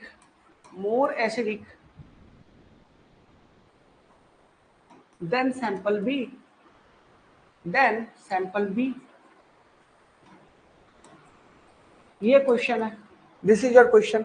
The given options are 10 times option A, 10 times option B, 80 times, ठीक है, option C 100 times, option D 200 times। इनमें से कौन सा option आपका correct होगा, ठीक है, which option will be correct, this is your question. So take the question लीजिए गाइस और इसको अटेम्प्ट करना, this is your homework question. इस क्वेश्चन को हम लोग नेक्स्ट क्लास में सॉल्व करेंगे, है ना। I hope you can now attempt this particular question by write down this particular formulas. मैं आपको दिखा देता हूँ, ये फॉर्मूला को एक बार आप लिख लो, note down this particular formulas, जो पीएच से रिलेटेड फॉर्मूला थे हमारे, बस इतना काफी है आपका पीएच का कॉन्सेप्ट। जो क्वेश्चन आएगा इसी में से आएगा, इससे बाहर कुछ नहीं आना है, ठीक है।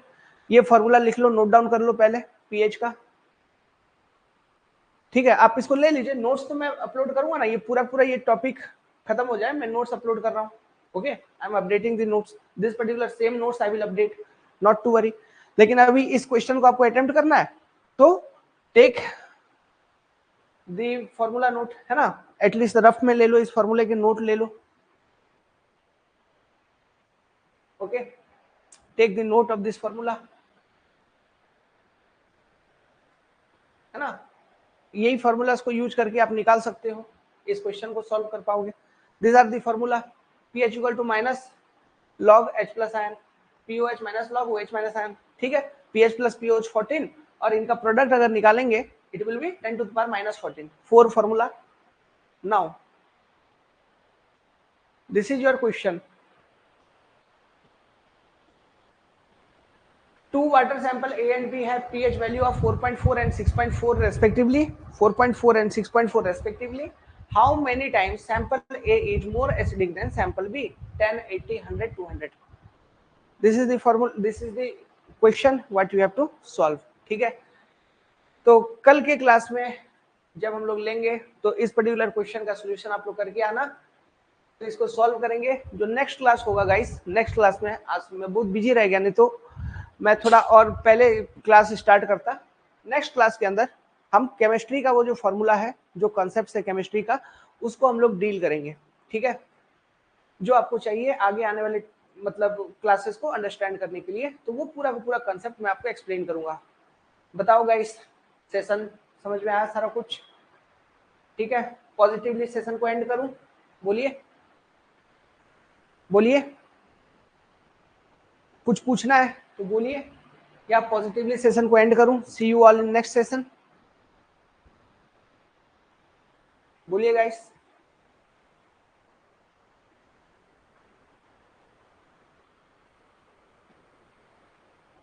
ओके, ठीक है, इस क्वेश्चन को करके रहिएगा. ठीक है कौशिक जी, एवरीवन जो भी हैं आप लोग भाई बहन, take care. Good night guys, take care.